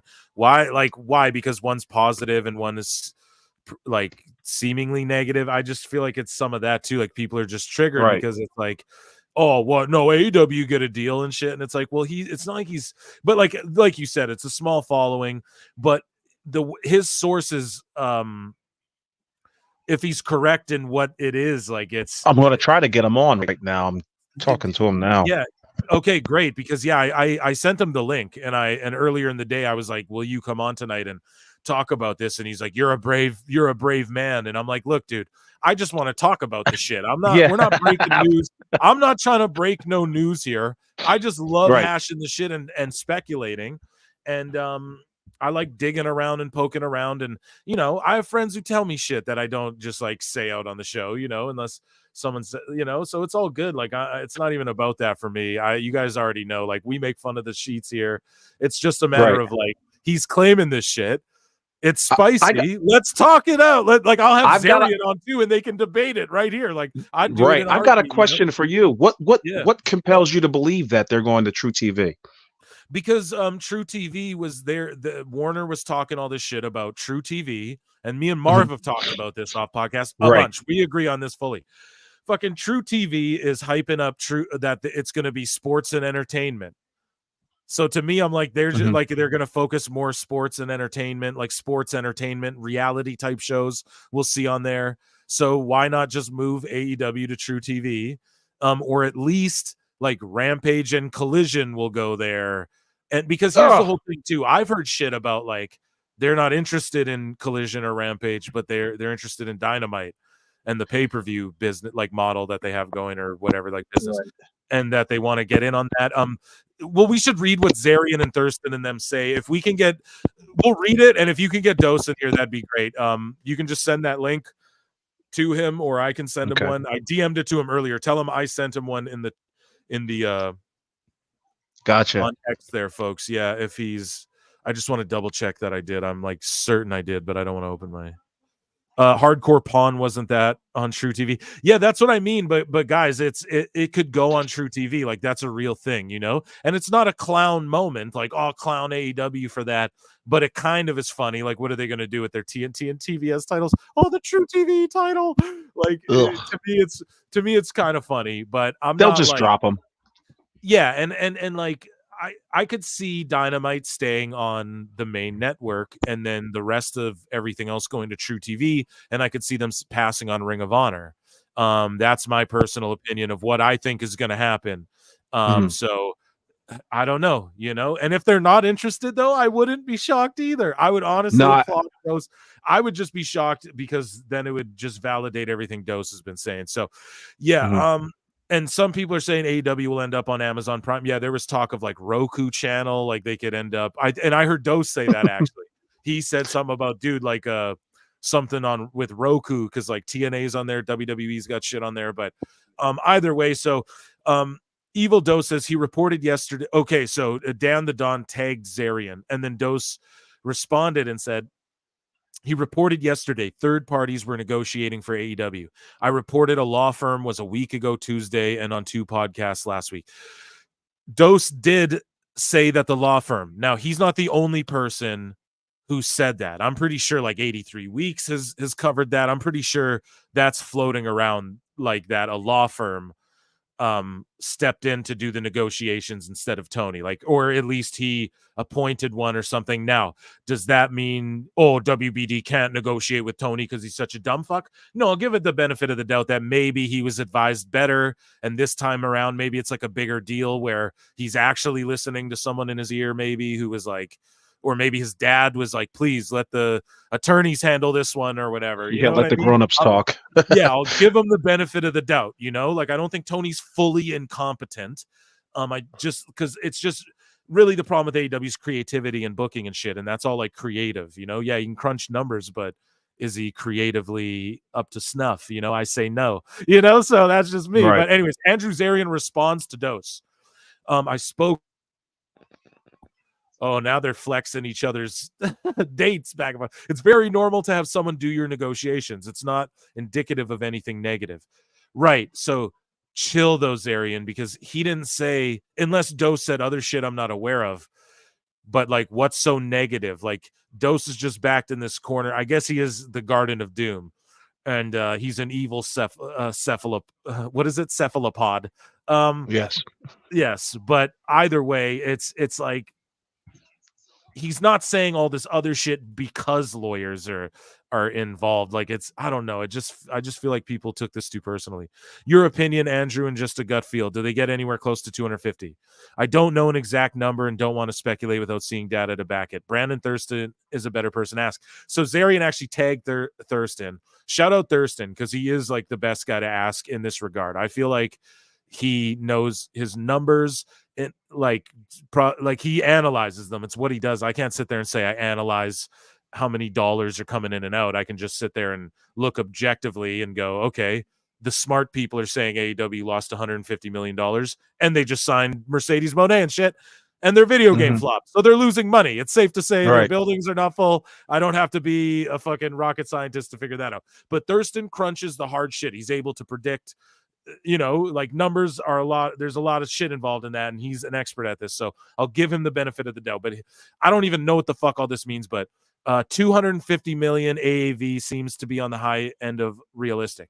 Maybe reasonable ask to take all content and keep them from going open market. So what he's saying is 250 million from Warner would let them keep all the content, and then they can't go to the open market. So, but he's like, that even seems like high end of realistic. Like, it's realistic, but it's not. That's not what I would say. Figure around 75 million. So that's way fucking lower. Yeah. Than Oh the yeah. 250 that Tony's asking for. So that's sort of, I don't know if that's like, if Warner's spitting these same numbers, no, we'll give you 80 million. Then Dose is right about that. So what is negative? Like, he's just saying the truth, in my opinion. So if he's right, streaming will be some part, absolutely, which adds some incremental content to be dealt. Next day rights, maybe Spanish language can be minor supplements. See, he's factoring all this shit nobody even thinks about. See little value in ROH externally, zero value in ROH right now. And if so, internally it functions as a strategic distraction and justification to invest in more expense with little return. So, like, basically Tony hustling them out of a little bit more money, if it's or Warner looking at it that way. UTA made WWE's 2014 deal. CAA made WWE's 2018 deal. Endeavor makes other properties deals. Given Tony's involvement with AEM, would be very surprised if they're not involved. Given there's less than a year left and no deal, so less than a year of the TV rights left and no deal, I'd interpret as differences that won't be resolved until supply and demand reveals their fair value. So he's just saying, in more words, what the fuck Dose was saying, I feel like. I'm sorry, this is the way I'm taking it. Maybe I'm wrong. Okay, so like what was Dose saying? This is not looking good for AEW. This is what I mean. Like, Thurston's definitely like, he's saying negotiations are going poorly. The motherfucker's over here going, there's a year left and there's less than a year and it's not done. So I would say that the differences that won't be resolved, that's what Dose said in just less words, guys. Okay, stop getting fucking triggered. Until supply and demand reveals their fair. Okay, I guess July 1. So he's saying April, May, June, July. So he's giving them 3 more months, because it leaves around 6 months. Maybe AEW would trade WBD more stake too. So he's just saying flat out they have stake in the company. So I guess Thurston confirms right here on PWT. No, I'm just kidding. Would complicate evaluating the success of a deal further, assuming a number is reported. Who would be the other suitors? NBCU, CW, Netflix seem off the table. Paramount, M&A, Turmoil, TKO, Disney seem to close that door. Yeah, none of them are investing in AEW. Maybe Fox or FS1. Fox, I don't think will do wrestling again. I believe Prime bid for SmackDown, but not strongly. So maybe Amazon, AEW on Apple TV, like eating Burger King on Fine China and with minimal reach. Where's TNA on? They're on like Access TV, but Anthem owns Access TV. So it's not like they're going to give up a slot for fucking TNA. Do you know? Or I mean, AEW. Do you know what I mean? Like, they're not going to budge for them they look at them probably more like competition. But yeah, either way, man, they're just talking about throw some darts, maybe a 3-hour Dynamite for 120 million. Somebody said PBS. Like, come on now. That's awesome. Collision Rampage to Fox FS1 for 25 million. Streaming rights, pay-per-view library next day to WBD Max 40 million. And ROH stays on Honor Club. I just think that's too. Yeah, I just think I think now Thurston's saying a little. That's too high to do all those different things, but it could summate in close to like that higher. That's his speculation on if it is that higher realistic end. So he kind of validates both guys here, right? Right. Dose is just speaking confidently, I think. So, where does the 75 million come from? I'll cede 50 million for Dynamite, Rampage, and Battle of the Belts per first contract where numbers were announced and escalators built in. Okay, now that's where Dose, I don't know what you're saying now because I'm going to go with Thurston a little bit more on the number side because he's really in the shits like that. Not saying you're not, though. You could prove me wrong on that, but yeah, I don't know, dude. Just interesting, and I'm compelled to say the least. And even if, though, guys, even if AEW gets the 250 million, they lost like 153 million last year or something. Okay. So does that mean they made 100 million? I don't think so, because look at all their contracts and shit. Like, I don't want to speculate, but it wouldn't shock me if you told me he pays 100 million in salaries or whatever the fuck it is every year. Like they're talking about NBA level contracts for the Bucks. That's what they talked about for real. So what does that mean? 50 million? Like, what the fuck does that mean? You know, like, so that could mean like a wide number there, you know? So, and I'm, well, remember these two knuckleheads didn't really see a big check until AEW. So they, you know, an AEW, an NBA contract also could mean something like 5 million, you know? Yeah, no, absolutely. Something And small. so that's what I mean though, 5 million, but still think about, so if he's paying 5 million to both each Bucks, let's say, and then he give, and I bet you they each get 5 million a year. I bet you Punk. Well, what did Punk get? Didn't he get like 9 million over his time that he was there? That was like the number someone came up with. Yeah, that was the number floating around. Yeah. Yeah. So I mean, right there, and then you look at, okay, what is he paying Moxley? What is he paying Edge? What was he paying Sting? What is he paying fucking all these MJF? What is he paying Joe? What is he paying everybody? What's he paying the motherfuckers that just sit there in catering? Yeah, what is he paying Motor City when they come in? What is he paying FTR, each of FTR? Like, you know, that's the most 7 figures in your bank, dude. You know? Yeah. I mean, it's Will hard, Ospreay. I mean, he is so happy to be getting whatever he's getting. Okada. All these guys. I just don't think this is a big deal no matter what money they get, guys. It's just not a big deal, whatever they're, and I'm not trying to just shit on it because it's AEW. It's the truth. Like, not to compare, I guess, to WWE, but that's what we do. But WWE, billions, you know, in the billions, really, for like Netflix and all this sort of shit, and just innovative. And we saw AEW on Dynamite. They copied the WWE long entrance ramp around the ring, camera shot, and they're copying all that shit, and it's cute. But the thing is like they should have been the ones innovating those things and doing those things before WWE had the fucking chance to do them. And now they're it's like them just copying is what it feels like. But what do you make of all of this streaming deal, all of this Doses shit here with Zarian and Thurston? I want your thoughts, Awful. Give me just sort of wrap it up in a bow for us. We're gonna how I see it is that we're gonna find out everything come May 15th. May 15th is the WBD upfronts. Yep. That's when they give access to, you know, the media and journalists, and they tell us and give us the rundown of their shows for the next year or two. And if AEW is not a part of that lineup, it's going to be something. And that's, for me, as a person who has to really do diligence on this type of shit, I can't really speculate. I don't want to speculate. I mean, it's fun to do, but like May 15th is the day that I got marked on my calendar. If AEW, if there's no representative for AEW there, if there is no hints of AEW, for example, my friend, they're not on, they're on the WBD website. I made mention of this in a tweet. Like their contact is not there. Sure, they've got the media releases and all that, but there's nothing to do with AEW really on the WBD website. And let's forget about the entirety of this. Hey, the new press release says that AEW is doing great. That means nothing. That doesn't mean anything. Come May 15th, we're going to find out the truth of everything. Yeah, so it's weird. We got people saying the end of April. We got people saying July. You're saying May 15th. So I don't know, man. Tons of stuff to talk about on PWT, and that's what I love. We have Jess. Excuse me. Remember Jess saying, I'm sipping a Diet Coke tonight, guys. Damn, how much early inheritance did Chad give Tony? Seems like everything he does just bleeds money. Yeah. And that's, I think everyone was like, he'll dump $1 billion into wrestling. That's sort of my joke. Like he'll dump $1 billion. Like if I could, I'd dump $1 billion into wrestling too, guys. So I'm not hating on him for that. I never will. But what I am hating on him for is like at the start, I gave him the chance to show us like, no, he's this creative guy who's going to save the wrestling world. But when it didn't become that, it's like, you got to hire people better than you to do this shit.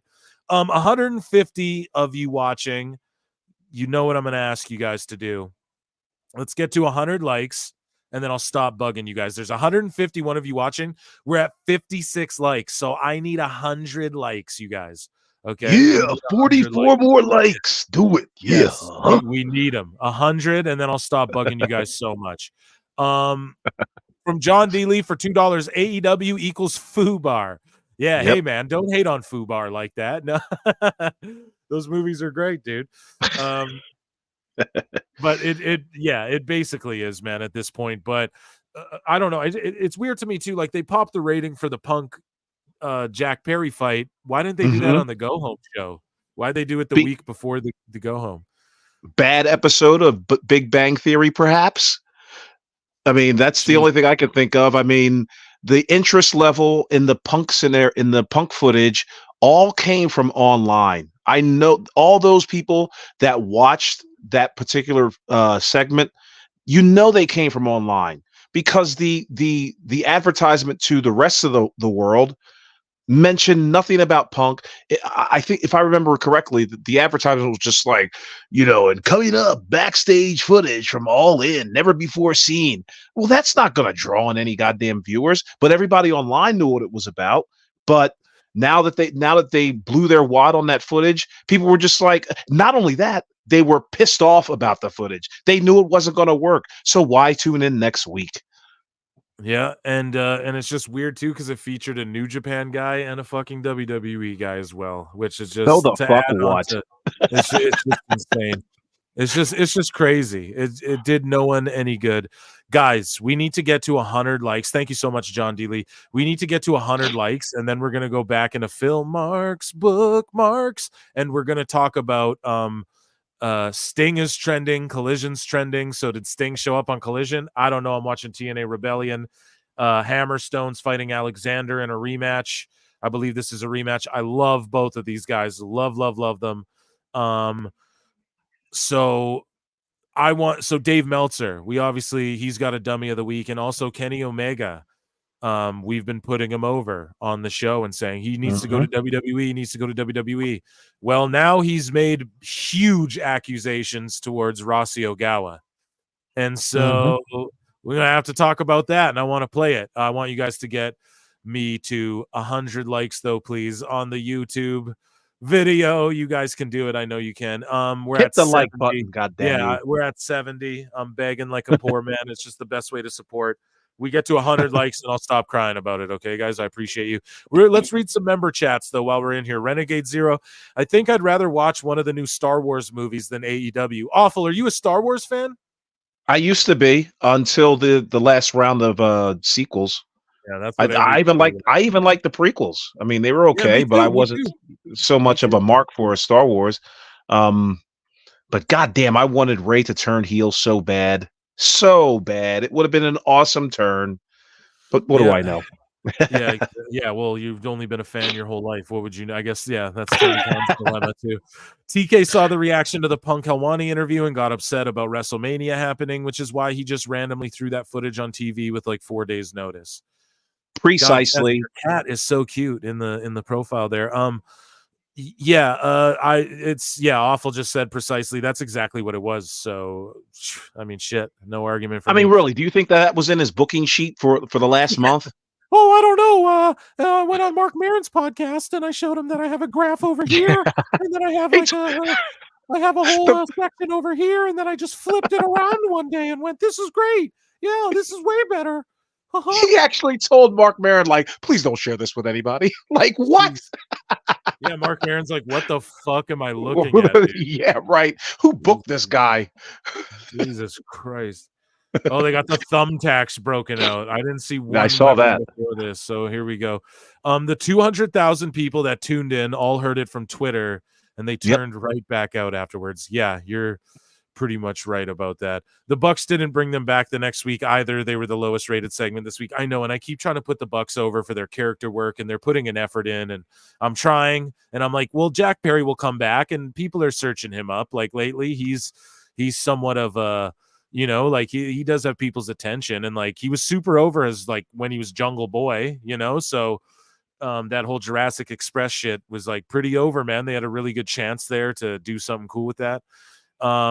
And then they fumbled it. Why do you like the Young Bucks? I'm so curious. This is fascinating to me. Well, here's the whole thing. Like it's so I was a fan of their work before. What AEW exposed to me is that the Young Bucks, when you'd see them, you'd only see them sparingly. You'd see them like, oh, there's a big New Japan show, I got to throw it on, and then they'd have a fucking epic tag match. Or you'd like throw on Ring of Honor and they're on a big show, or you're watching whatever and they show up, right? Or like you're watching clips of like PWG back in the day, and you're like, wow, some of this shit is crazy. Like it's a little out there, but could you imagine, you know, some of it could translate well, which is what you see like Sami Zayn and Kevin Owens have done. Like they've taken some elements of that stuff, and you see guys doing it like more and more too, like Seth Rollins and stuff like that. But anyways, the Bucks were cool like on occasion, you know what I mean? That's what AEW exposed. When they start doing their shit week to week,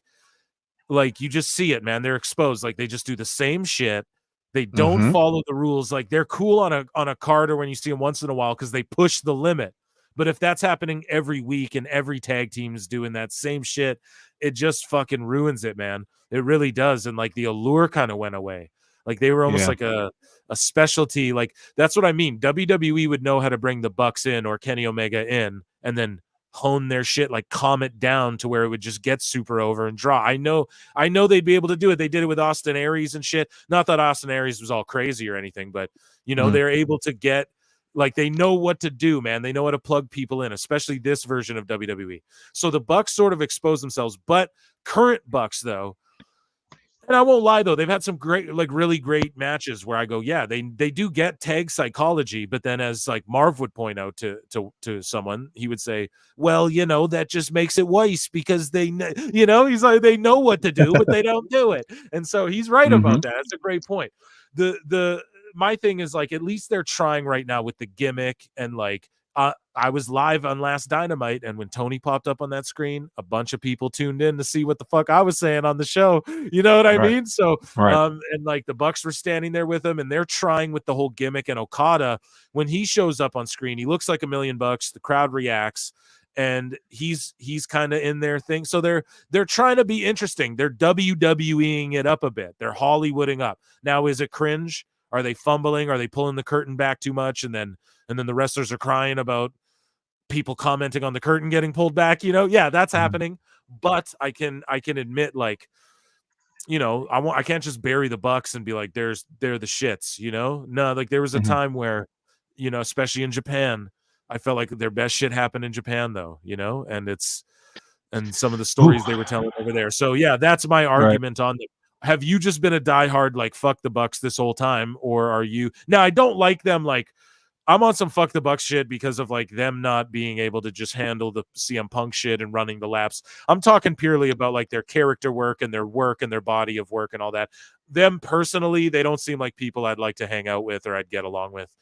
I think I'd get along with Tony Khan in person, literally, more than I would with the Bucks. I just feel like they're dudes who would like just piss me off. I don't know. That's just my opinion. Maybe I'm wrong and they're just really good at being pricks. But sorry, what's your opinion on the Bucks? Like, as far as, have you always just been like fuck them, or did they just turn you off with recent antics? I will say I didn't need Cornette to tell me anything to find out what the Bucks were about. I mean, I just think they're just a mid team. There's guys, don't crucify me, but I have been a longtime wrestling fan. They just look like average jobbers. They don't even have a star quality look. I kind of like the Kevin Nash analogy. Like, do they appear like something special at an airport, or do they look like fans? And they look like fans to me. And right there on its face, what wrestling is supposed to be about, the expressionism, they just don't have it for me. They're as big as I am, so I'm not impressed. You know what I mean? and right then and there, it's just like who wants to watch professional wrestling and go, you know what, I could take these guys.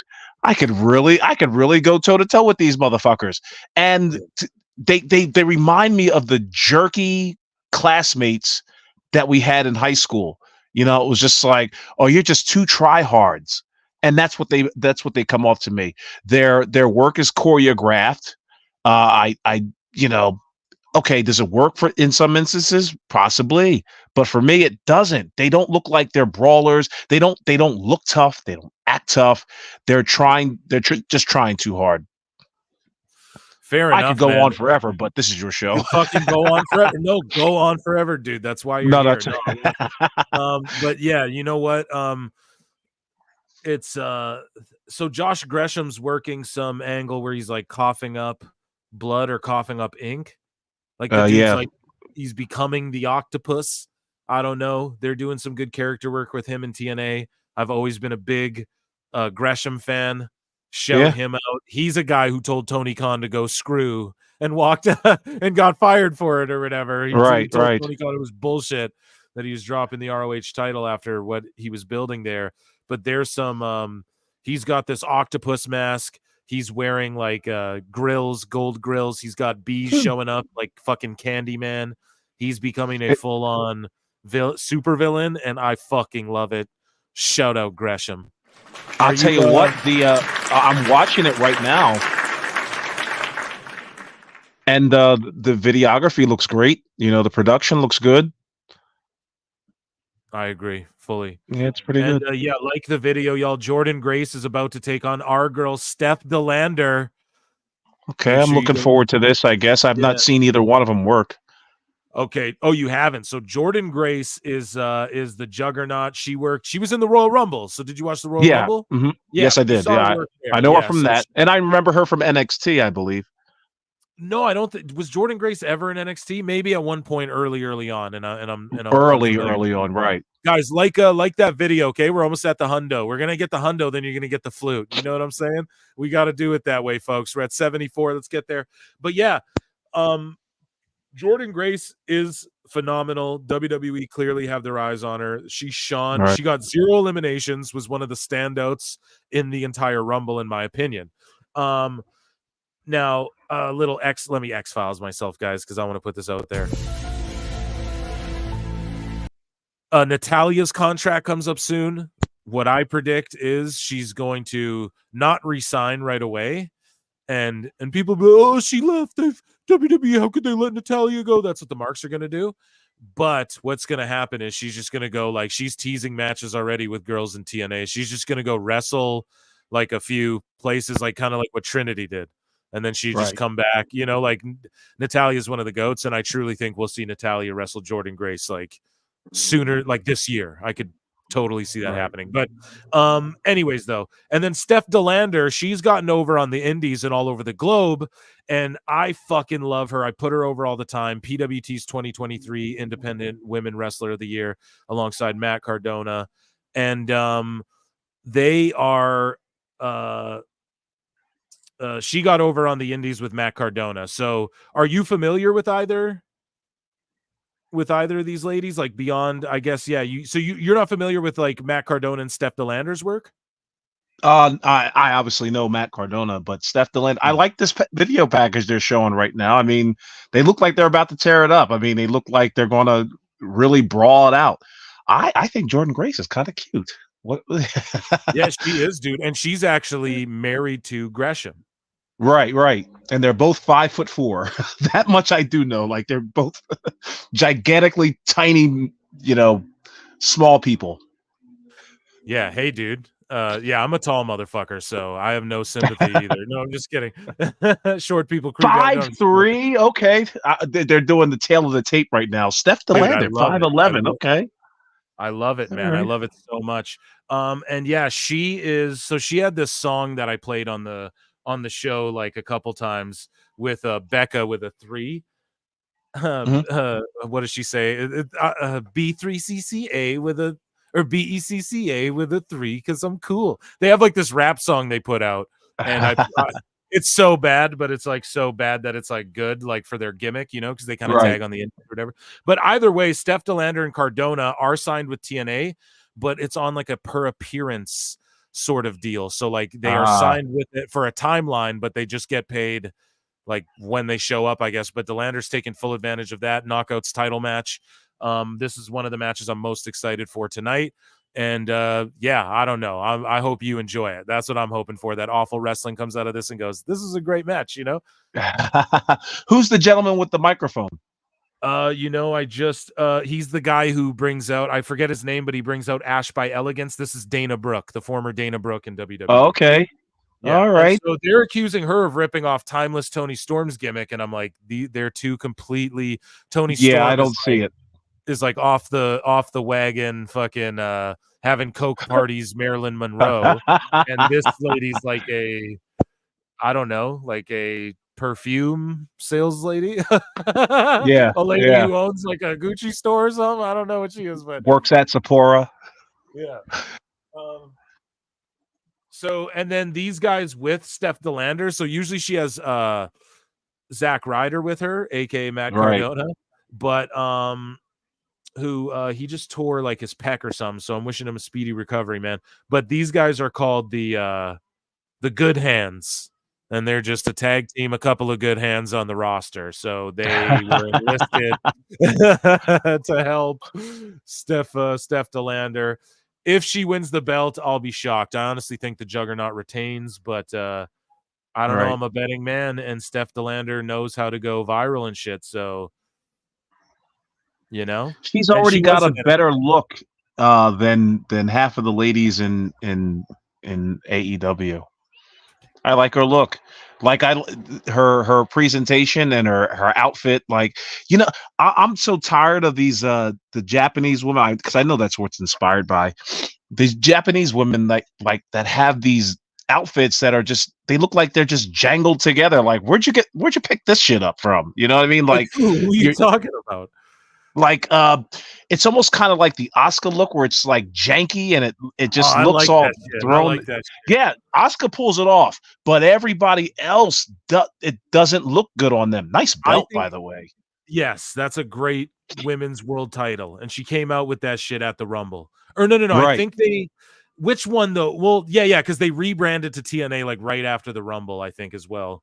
And then that's where they crowned her like the inaugural. And then, yeah, she was wearing their colors. But I disagree with you in that I think that whole faction pulls it off, like Kairi Sane, and I think they all pull it off. But like, who else does it? Like, I'm trying to think. Hikaru Shida's just buried in ROH, and I think she's awesome. Rio doesn't piss off as much as she pisses other people off. How do you feel about Rio? Let's get your thoughts on Rio while we're doing it. First off, I got a question about Rio. Was she the 9-year-old girl that Kenny Omega wrestled? No, that's a rumor, but that's been debunked. Yeah. But no, Rio is way too small. Like it completely takes you out of the match. She's unbelievable as a performer, a competitor in AEW. How she's able to have this value to them, I just don't see it. Like she should be a jobber somewhere.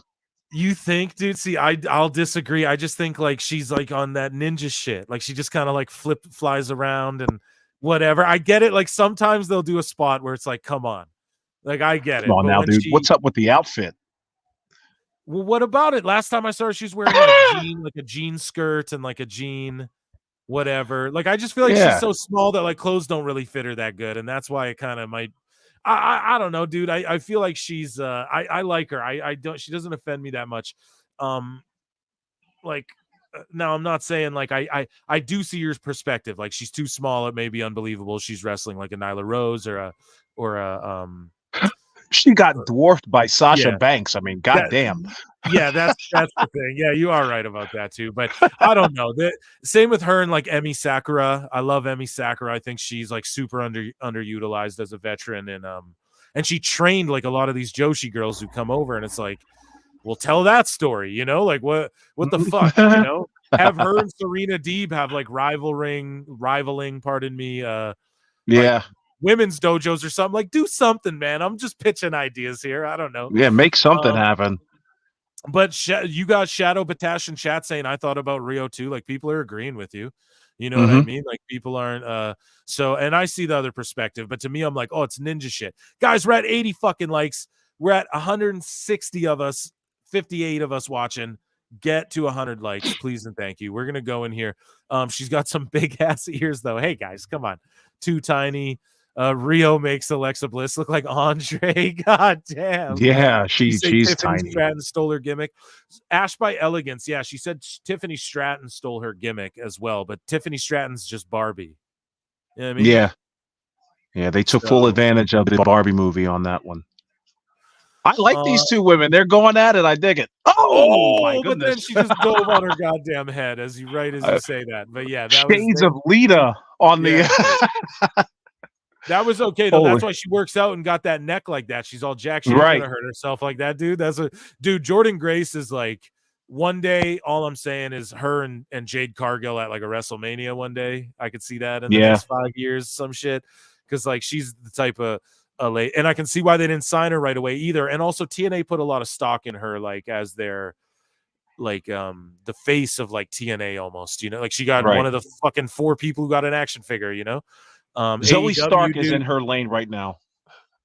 Zoe Stark? Yeah. She's reminding me of Zoe Stark, the champ here. Zoe Stark. Wow. What about Zoe? Why Zoe Stark? That's who Jordan Grace is reminding me of. Like, she has that bully type of style. I like Zoe Stark. You know, she's not too much in the looks category, but I like the way she wrestles. Hey, everyone's got to say that, dude. Come on now. Yeah, every hairline. She's like, okay. I mean, she's not. I'm like, dude, come on. Yeah, she's not ugly, but she's don't do any close-ups. Oh my god! Come on, dude, you're popping me now. I know. Okay, Zoe Stark. I like her like flippy moves and shit. And to me, I don't know. I'm always like, if you're flipping like that, you can't be all like a badass ruffian. You know, you got to be like a flippy babyface or whatever. But again, maybe that's just antiquated thinking. Zoe Stark is low-key good in the ring. Let's go, Zomo Sapiens. Zomo Sapiens. I fuck with Zoe Stark. Yeah, I like her too. I fuck with Zoe Stark. The Joshis that baffle me the most are the ones with the Sailor Moon outfits. Looking at you, Rio. Oh, come on. Yeah, there it is. Sailor Moon. Great analogy. Like, I couldn't put my finger on like what these all these Joshi women look like. It's just like, oh, okay, they're all cartoon characters. Fighting evil by moonlight. Dude. I love Zoe's finisher. Excellent. Yeah. The Jesse O'Brien. I've taken a Z360 practicing in the ring, and that shit hurts. Do you train wrestling? TNA. Yeah, TNA. This is a great show, man. Like, I enjoy the pacing of TNA shows.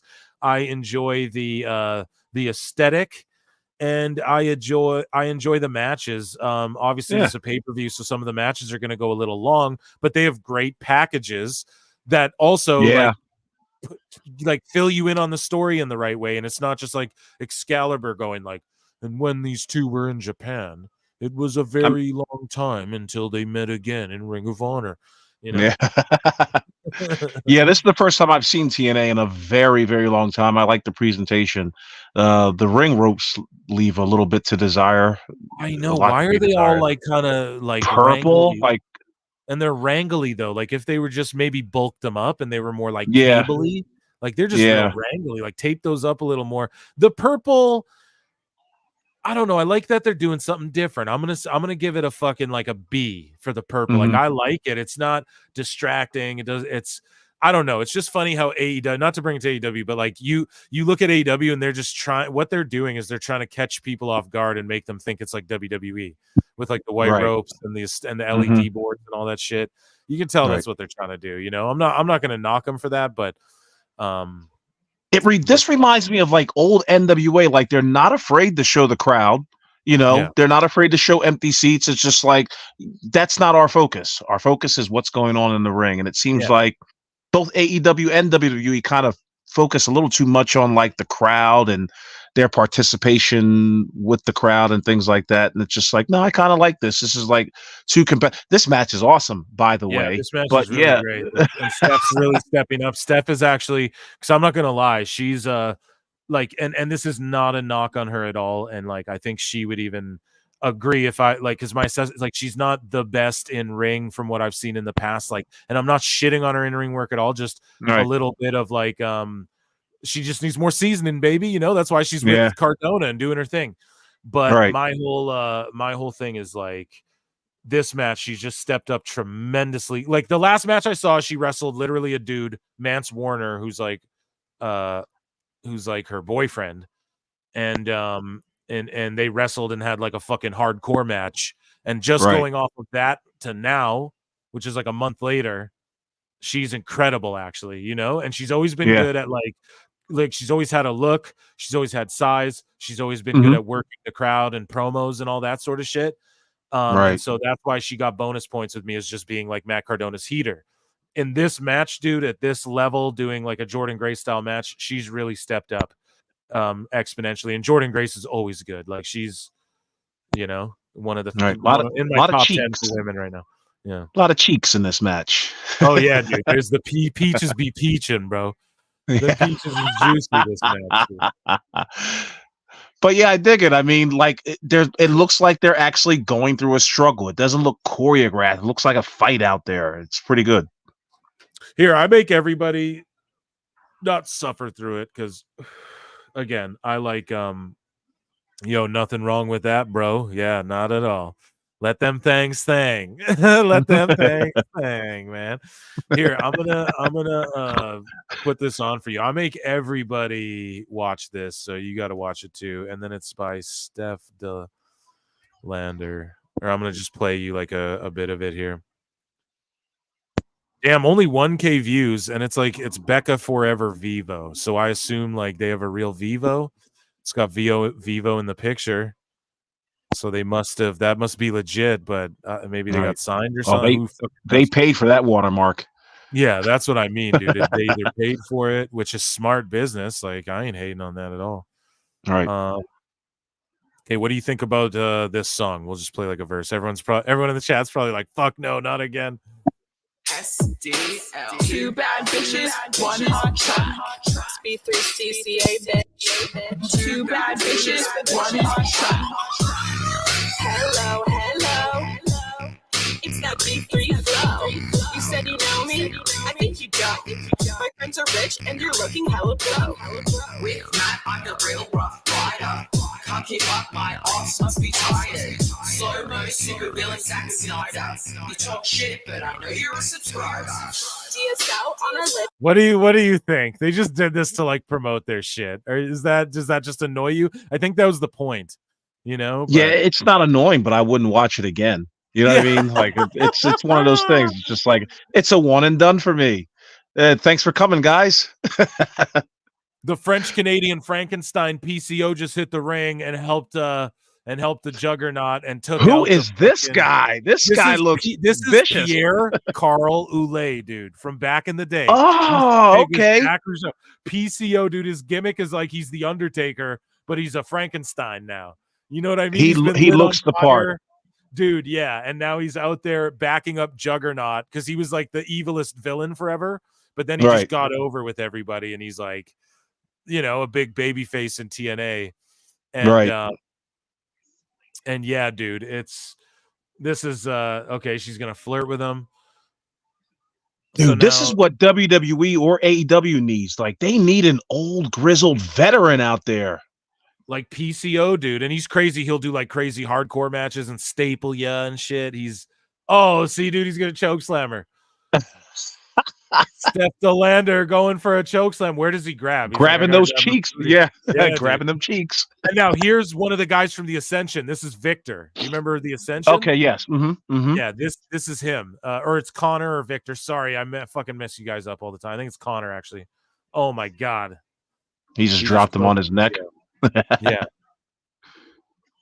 And so now, Juggernaut's sizing up. Oh, here we go. Watch, Juggernaut's gonna take, I think his name's Connor. My word. Yeah, he's a big dude. Sorry, guys, we're marking out right now to Juggernaut. Oh, yeah. Oh, man. Pie face. That's what Punk did. Pie face her right to the mat. Yeah. She handled that better than Jack Carey, dude. It's Connor. Yeah. Thank you, buddy, in the chat. Will somebody think of the children? I mean, I think in this case it wouldn't be a bad idea to hire a ghostwriter. I'm not even sure what you're referring to, Renegade Zero. Oh my god, she's powering them up. Dude, the crowd's into it too for how little they are. Like, I agree with your assessment. It just reminds you of like when NWA Power first came back too. That shit was awesome, and then it just completely fell apart with just, again, bad creative. But yeah, man, PCO, you know what it is, bro? These guys, everybody that I've seen so far in this pay-per-view looks like a wrestler. Like, that's what I'm saying. Like, everybody looks like what just happened to the lights? We're going to do this gimmick again. This dude was about to snap Jordan Grace's neck, and then the lights went out. Who's there? It usually the lights go out and PCO comes out. So what the fuck? I don't know who this cat is. Who is it? It's a guy with a baseball bat. It's Fat Sting. It's Sami Callihan. It's Fat Sting. It's Sami Callihan. The guy who broke Eddie Edwards' face with a bat by accident, like, for real. Right. Yeah, and then he was calling himself the Draw, because he kind of was. And then he fought Tessa Blanchard for the TNA title. He also that's the guy. Okay. Yeah, if someone can tag me in the clip where he throws the water bottle in Jim Cornette's face on that show. Like, there was because Jim Cornette had talked some shit, and then Sami Callihan was on an MLW show or something. And then he walks by Cornette, who's on commentary, and he just walks up to him and spits in his face or throws water at him, and then keeps walking down the ramp. And Cornette fucking, I don't know. I didn't see that till recently, actually. All right. So yeah, that's crazy, man, that he did that. And then Cornette threw a chair at him, They weren't working. Oh man, what a maneuver. Right on her fucking head, though. Hopefully she's good. Yeah, she's okay. She's a tall lady, ring looks, man. Yeah, that ring is very bouncy, very forgiving. Think about the 6 sides. Are you a 6-sided ring guy? Are you into that? Hell no. That's one of the things that turned me off to TNA. It's just what are you guys doing? That's not going to be enough. Look at black-haired Aubrey Edwards. But yeah, that's not what's going to be good enough to bring people in. Absolutely. Oh my god. What's Huge Erection doing in the Impacts? That thing is crazy. The rap they did. Oh boy. Yeah, so Callihan and PCO, who knows? I thought Callihan, well, yeah, he was teaming with Rich Swann, I thought, or was that someone else? But yeah, now Rich Swann's with AJ Francis, Top Dollar, and I don't know. He's definitely with me. What do you think about Top Dollar? $mid. I like what he does out for the community and the things that he does outside of the ring. But inside the ring, I mean, he hasn't impressed me. Oh, dude, yeah. I think he's been good. He has been okay. I'll take your word for it. Yeah, he's been good. But yeah, he's not like in ring, I guess, because he can do dives and shit, I guess, but I don't know. He just choke slams motherfuckers, and I'm down with that. I'm like, yeah, dude, do your damn thing. But he's like always putting up clips of him doing like dives and shit. I'm like, I don't even need to see you do that. You know, you're just a big dude, just Look at mollywop Claudio people. Castagnoli from Wish. Who is this guy? That is Aiden English from. I remember yeah. him. Yeah, dude. Terrible lighting. What the hell? Live from the balcony here at Rebellion. He's no Mildred Burke. I just sent you the video of Callihan spitting in Cornette's face. Okay, is it on X? I appreciate that. We'll take a look. I'd love to see it. Yeah, let's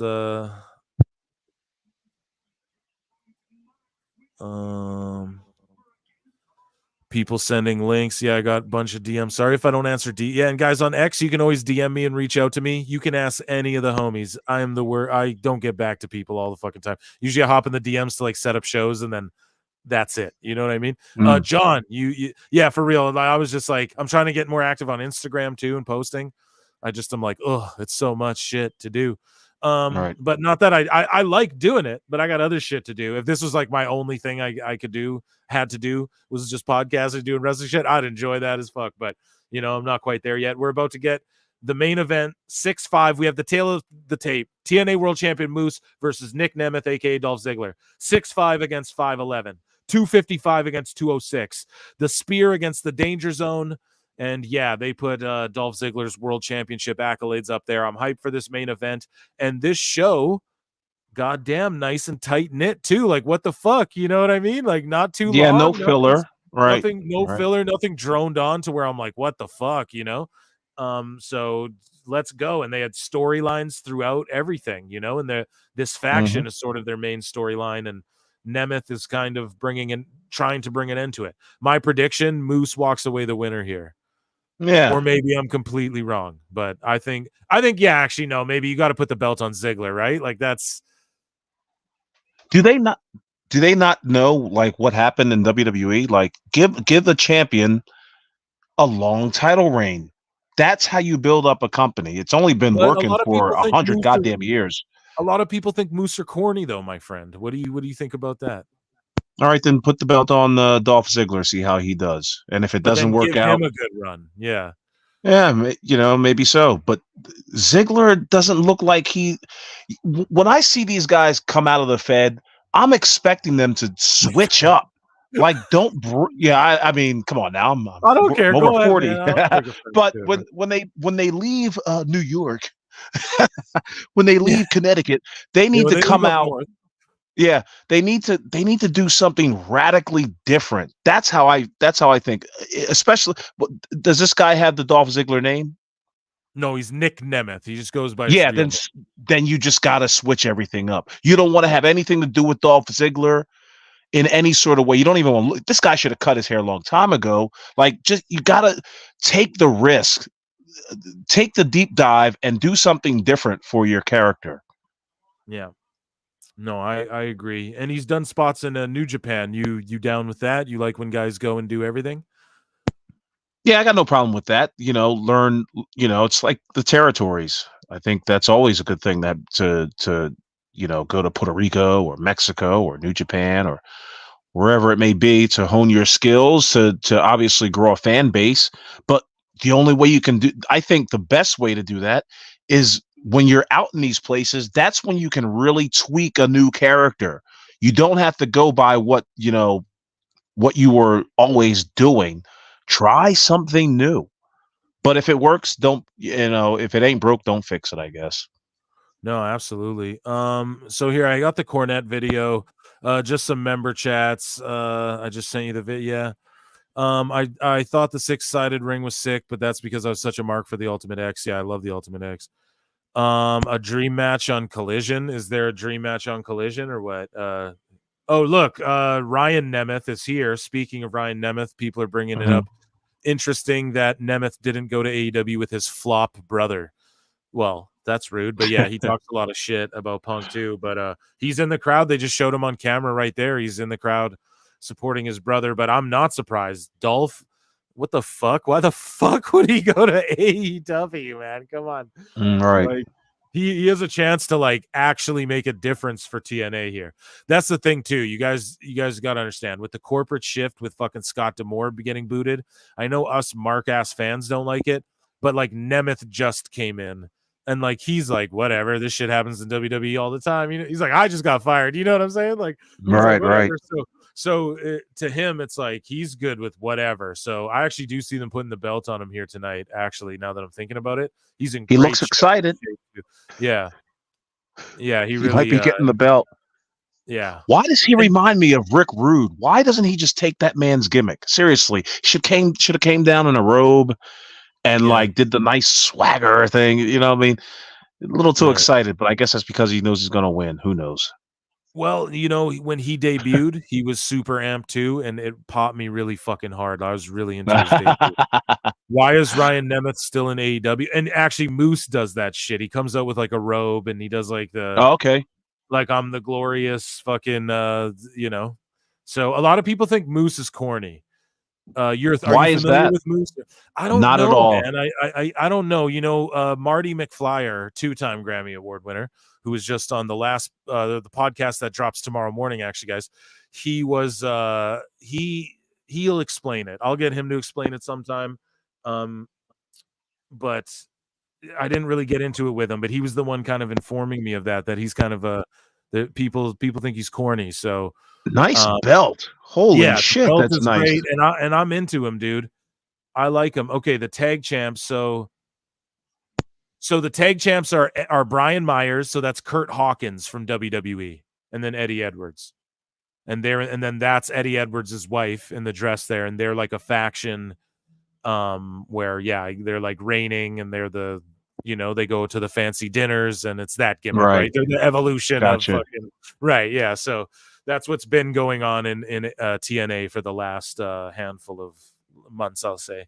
And then Dolph Ziggler is the guy who debuted and is standing up against that and everything. And maybe he can dethrone Moose.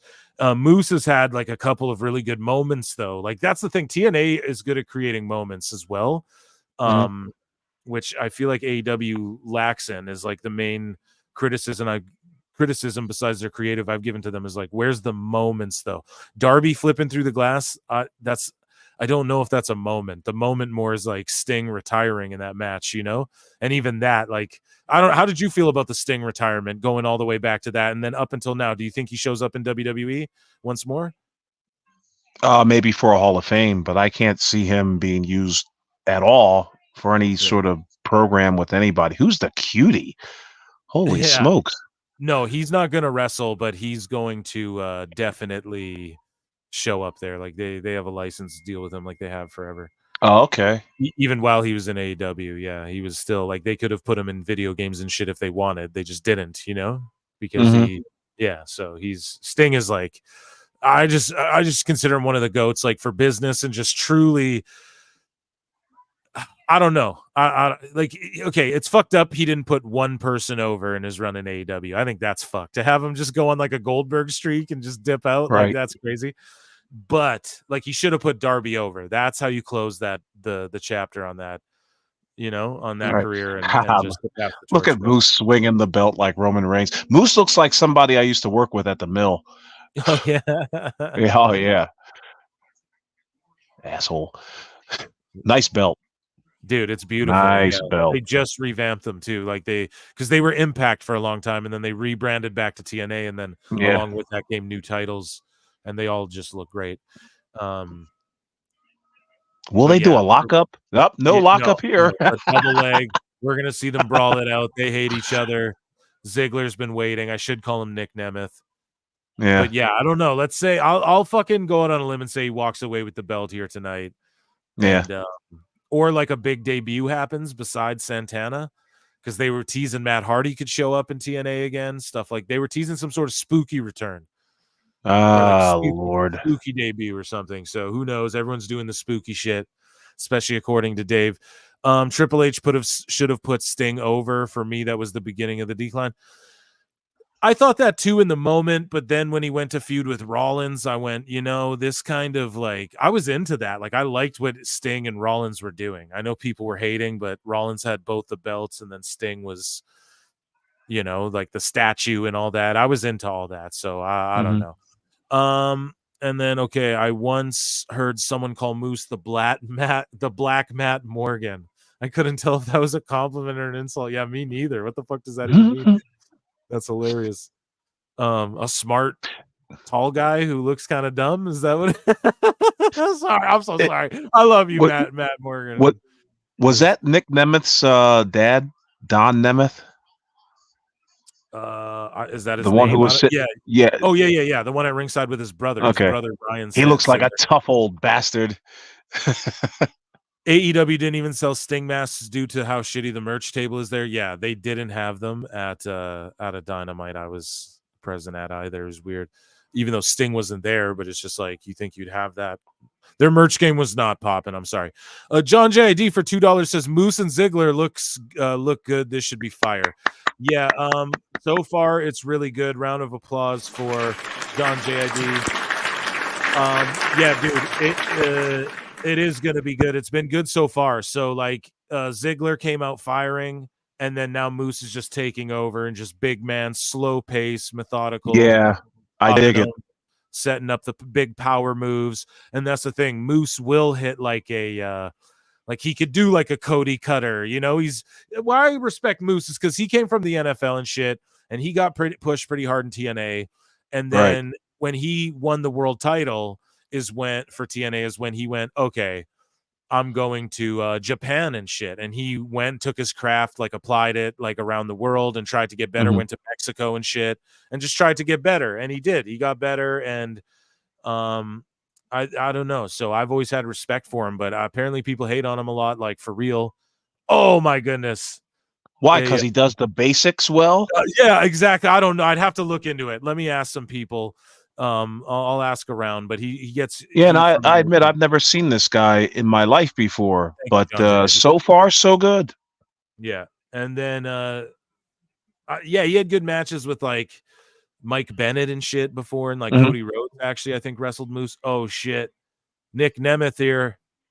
Oh, a Hurricane Rana, a little sloppy, but it's all good. And I like the elevated ramp for like a pay-per-view. You know, I like when stages I hope WWE gets back to making the stages look special and unique, like Backlash with the claws and the, you know. Oh, that's never coming back. Are you a mark for shit like that, or are you just like fuck that? I don't really care what it looks like. Because me, I'm no. Presentation for me is a lot. I like the screen look because you can, you know, who's doing the screen thing really well? The Rock. Like he's really taking advantage of how to use it to its maximum potential. Yeah, man, his whole final boss presentation's insane. There's been like, awesome. There's been like 130 to 150 you guys watching this whole damn time. We're at 86 likes, man. Come on, chat. 14 more likes, guys. Goddamn like button. Yeah. Let's go. You know I love you guys, but I gotta give you a shit too. Come on, let's hit that like, please and thank. If you're just watching hating, just hit the goddamn like, or click the dislike if you really need to. But just hit the like, and we're gonna get into Meltzer. I want to play the flute, and we also have Kenny Omega making some crazy ass allegations against Rossi Ogawa, not making the allegations, but insinuating some pretty hefty shit. I thought the Moose Ken Shamrock feud was underrated. Yes, Shamrock's underrated overall in pro wrestling. I think he's like way better than, I don't know. He just jumped around. He was a shooter as well. So he's one of the few guys that I thought like took to wrestling like a fish. You know, he was tailor-made for it, and I was shocked when he came out of UFC. But what I didn't know back in the day is that he was kind of, you know, touring around Japan and other places like that, so he was honing his skills before he came to the Fed. Fed. Absolutely. I gotta stop with that shit. Oh, whatever, dude. You fucking do you. It's funny. It's gonna catch on. I always clown people for it. I'm like, fuck you if you say it, but I know where you're I know you do. from. That's why I'm trying to avoid saying it. No, I don't care, bro. You're not going to trigger me, dude. You be you. That's what makes everything work here. But Ziggler though almost got a good false finish after those dudes. The rest, I forget their team name. Fucking, it's some shit. The Dynasty, the show or some shit. And they got kicked out. and then Ziggler's about to choke out Moose, but I doubt it'll actually end here. Anyways, John JID, AAA screens fucking suck. They play ads throughout every match, and they're big as hell and distract your eyes from the ring. Watch a AAA match, and you'll hate it. Dude, I don't watch too much AAA unless it's like there's some shit going down. Like if Kenny's over there or whoever, if someone's over there, I'm watching but otherwise I don't keep up with it too much. Moose is such Dolph a stupid Ziggler name. looks. Yeah, it is a dumb name. Dolph looks like a child on Moose's back right now. 6'5", man, 6'5". Jesus, but he's botching right now, climbing up these goddamn ropes. Come on. No, man. I like the struggle. Not everything's supposed to be, smooth. No, you're right. Yeah, you're actually right about that because it added the anticipation. The crowd got behind it. They were all, yeah. No, you're right. Moose is such a stupid name that it's cool at this point. Dude's been wrestling as Moose for 12 years. What a chat.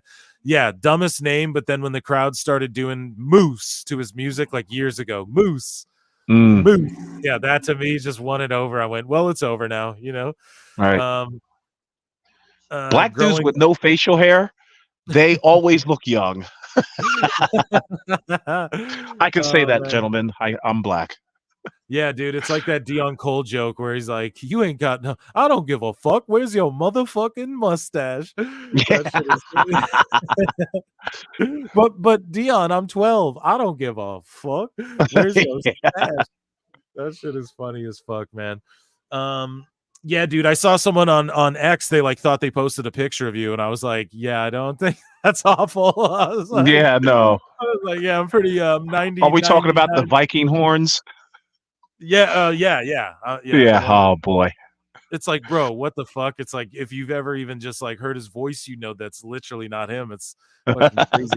Growing up watching in the early 2010s, Dolph was one of those guys I'd always think, what in the hell happened to him? Glad to see he's been able to have a long career. Yeah, me too, dude. And it's just they didn't book him right. And Vince, I like Dolph Ziggler, but he's just not the guy. He's gonna win the world heavyweight title. That's when, wrestling was falling off then too, when that world heavyweight belt was just sort of it became like what the Intercontinental belt sort of used to be, Oh, right. I think Faymaster off the stage, my word. That was pretty cool. I'm with you here, awful. Last time I shaved, I had cats telling me I look younger. G Coalition. Phil, did you ever watch Pancrase? Absolutely. You want to talk shoot fighting, man? I'm your guy. That shit was crazy. Some of Ken and Frank Shamrock's best fights. Yes. And they did a lot of work, shoot work, brothers over there. Okay, guys, Let's watch this Sami Callihan. Did we play it? We didn't yet on the show. We got distracted by this great wrestling. We're at 90 likes. You sons of bitches. We're going to show the Sami Callihan. 10 more people like this video, please and thank you. And then I'll stop bugging you guys. I swear to God. Here we go. Sami Callihan spits in Jim Cornette's face. So this is pretty crazy, actually. Oh, for heaven's sake. And then Cornette sells it well, though, with the racket. But, God damn it, that's intense that he did that. Let's just bring it back. Right. Because Jim said homophobic things about Sonny Kiss. What did he say? I don't even care. I don't even care what he said. Yeah, what did he say? Someone tell me in the chat, I guess. What did he say? Keep it good for the chat. You know what I mean, though? Don't be saying wild shit in there. But, it's just people say this. People throw the ick and the is and shit around. It means nothing anymore. But I want to know what Jim said about Sonny Kiss for sure. Here we go. Yeah, let's see that again. Oh, for heaven's sake.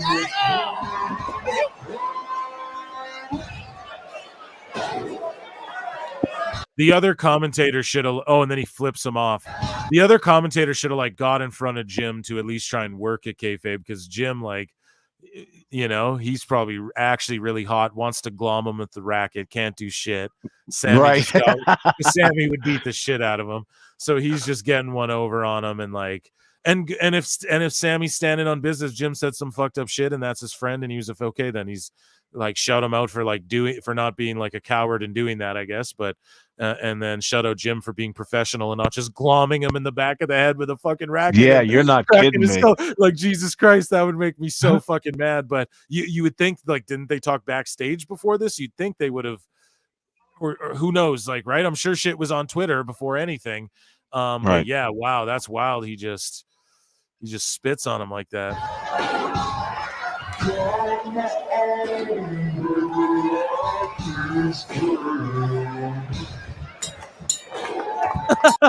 The best is the chair that comes flying at the end. Look behind, way too late. Dude, that shit is funny, man. My word, is that funny. Holy shit. Sami Callihan did my patio a couple weeks ago. That's what the guy looks like. Oh man. Oh, that's harsh, dude. That's harsh. He got really over in the IWC and on the indies and in TNA, man. I won't lie, I was tuning into like him and Tessa Blanchard and shit. Apparently she's gonna make a TNA return. What do you think of that? Are you familiar with I got Tessa no problem. Yeah. Oh yeah. I mean, I thought she had a great upside until.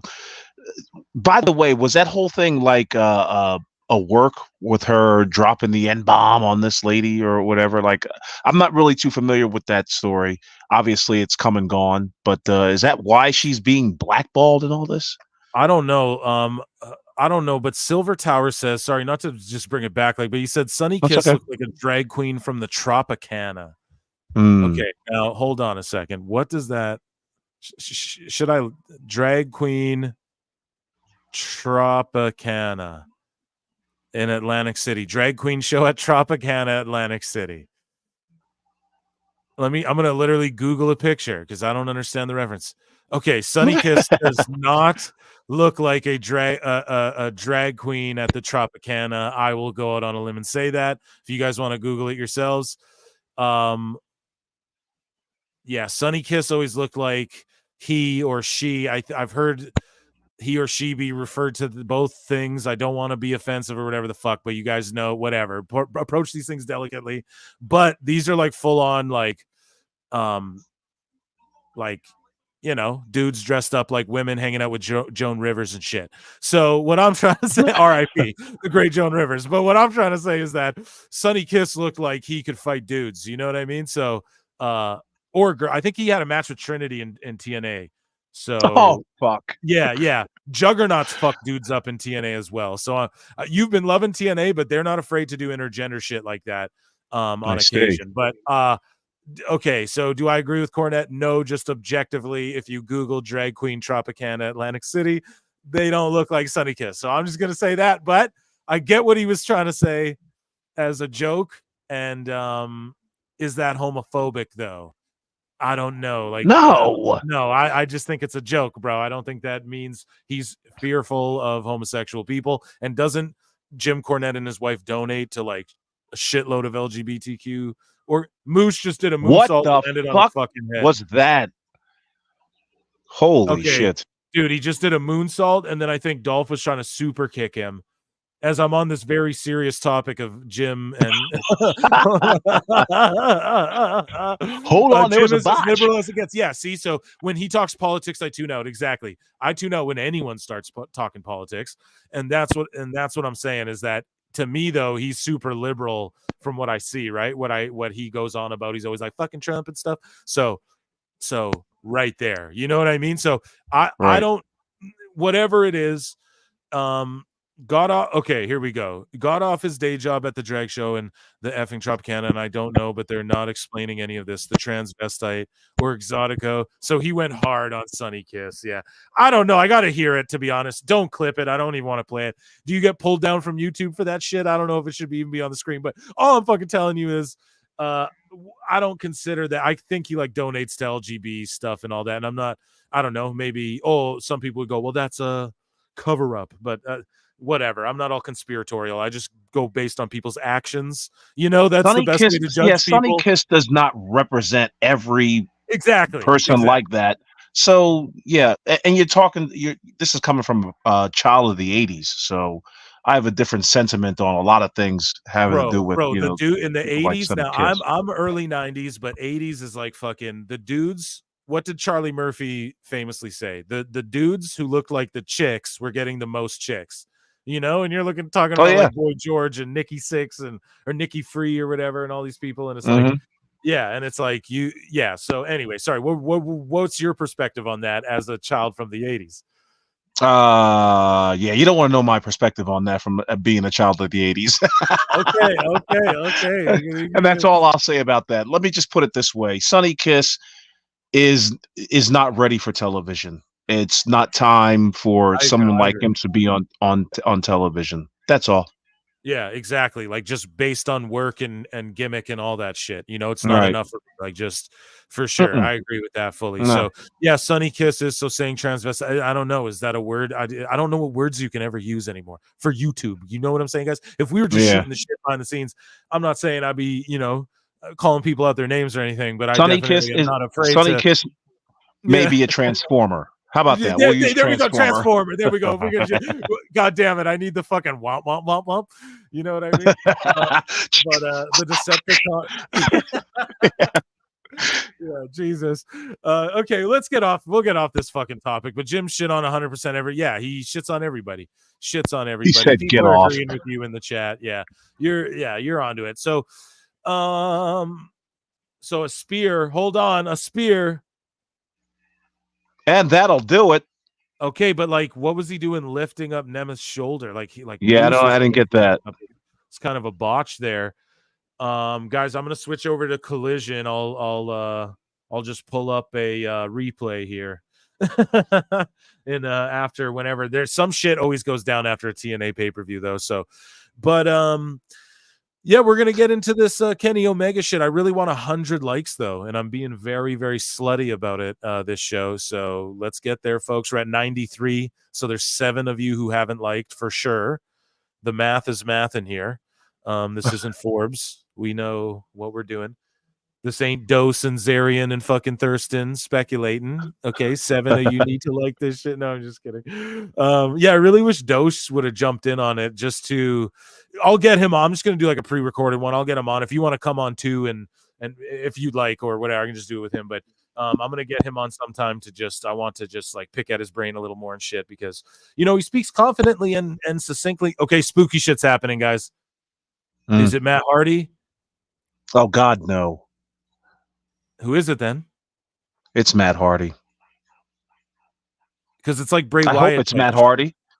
It's like Bray Wyatt type shit. Yeah. Who is it? And they're gonna challenge Lights Out. Okay, we already had like 2 Lights Out. You're AEWing now. Lights Out again? Yeah. This is the 3rd time. Yeah, if you're saying that on commentary, you fucking up. It's Matt Hardy. Good. At least he's not in the WWE. Matt Hardy. So let's break it on this show. We're going to talk about it, guys. Oh, and he's fully broken, dude. Fully back to the broken gimmick. Why wouldn't you? Here, we're going to talk about this after. What is going on with his fucking hair? So Nemeth lost, but now it's Matt Hardy versus Moose, and Hardy could be the one to delete and beat Moose. And I'll tell you why. Because Moose, Matt Hardy put a lot of sweat equity and help getting and keeping TNA on the fucking air at one point. Like, people talk about, CM Punk had to carry the whole ratings on of Collision on his back, and that's fucked up. But Matt Hardy literally did that for TNA, to the point it got him in legal battles and shit. So let's respect that he's all I'm telling you guys is that TNA in the next year or 2 are really going to turn shit around big time. And they have been slowly but surely pecking away. Now the house isn't that great in Vegas. It was like 1,000 people. Okay. So he just showed up. So round of applause for TNA and a great pay-per-view. Like, I'm not sitting here like, oh, my brain's drained. And then a fucking Jamaican air horn for Matt Hardy. Don DeMarco. Yeah, Don DeMarco, dude. That's what I need at the end of that. But yeah, dude, Wagwan to him, to Matt Hardy. And that was a good little ending. And let's talk about that was an okay pay-per-view. Yeah, he was teasing that he's talking to this company and that company, and where's he going to debut? Where's he going to show up? And it's fucking TNA, which people speculated he's not going to be a part of the Wyatt faction, it's looking like. I bet if I had to guess, he stays in TNA as long as Jeff is in AEW, and then they both just go back to WWE if they don't do something in I could see Jeff going back to TNA at some point as well. But and yeah, Under Siege is May 3rd, it's saying, so don't miss that. Your overall thoughts on this pay-per-view and your thoughts on Matt Hardy challenging Moose, and he is out of AEW. Kind of buried them a little bit on his way out, and people were like, "Oh, he's just trying to lobby for a job in WWE." Shows up in TNA. What are your thoughts? Mm-hmm. From what I saw, I liked. I mean, I had no problem with the pay-per-view. It moved quick. The matches were tight. I didn't see any botches or anything that would just make me turn off from the program. But they did good work tonight. I enjoyed the women's match. I enjoyed the Grace Jordan versus Steph De Lander. That was all right. I enjoyed the main event. And I kind of like a little bit of the craziness that was going on with PCO. This is how I know a pay-per-view is good, because people who I haven't seen in a long time or have never seen, I now know their names. And that goes a long way in presentation. Yeah. Yeah, man, absolutely. I'm just putting out a tweet because I forgot to do it way fucking earlier. What a great show TNA just put on, and I'm gonna drop the link again, and I'm gonna tag you, Awful Wrestling, because you're the fucking man for being here. Yeah, and I'll pin this. Is it weird? I've been on here 2 hours and 17 minutes. What are you, like a new girlfriend to me? Like, what's going on here? No, man. Is it weird to you people call you fucking awful? Do you ever get tired of that? Or are you like, shit, man? No. I prefer to be called awful. Yeah, you got to live the gimmick, man. Sami literally got Mark Miro, took it out on the Ugh, I wish AEW didn't make everyone sign NDAs. I know Matt Hardy has some dirt to spill. Absolutely. I mean, not saying he would even bury shit, but it's just the tune always changes, and like when you focus on character work, that's where the money's at. NXT showing that, WWE showing that, and TNA showing that, in my opinion. Do you know who doesn't have any of that? Ring of Honor. Do you know who doesn't have any of that? AEW. Right. Even New Japan focuses on the character work, but it is still more wrestling based.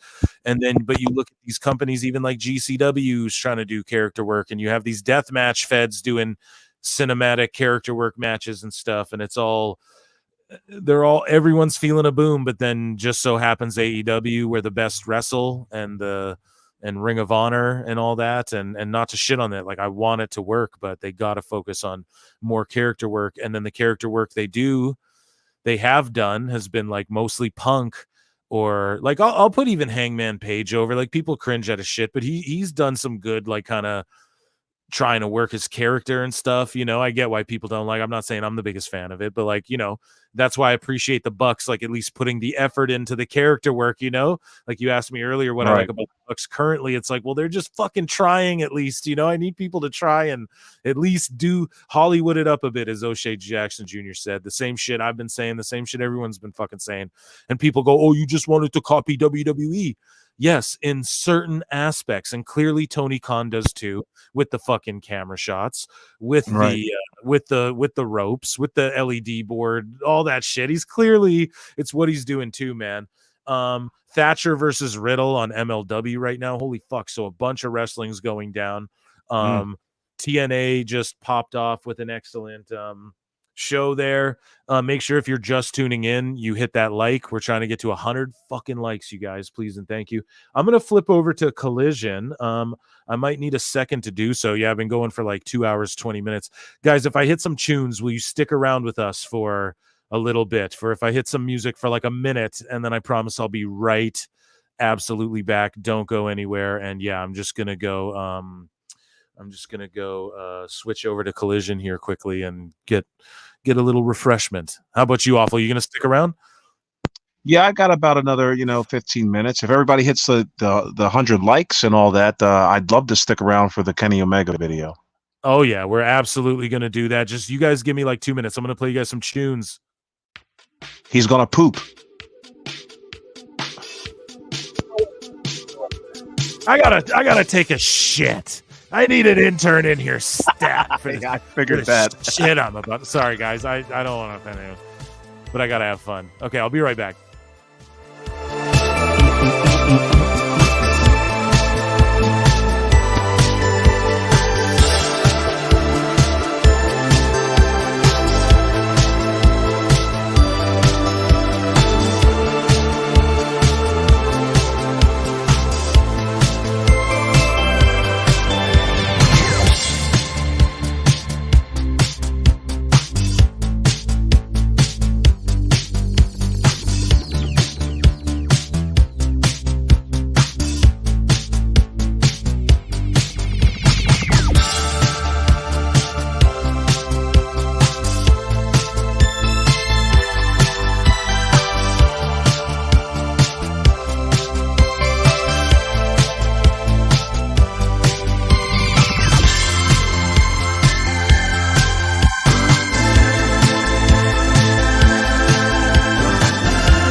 I was muted. What's up, guys? I am. I got Collision on.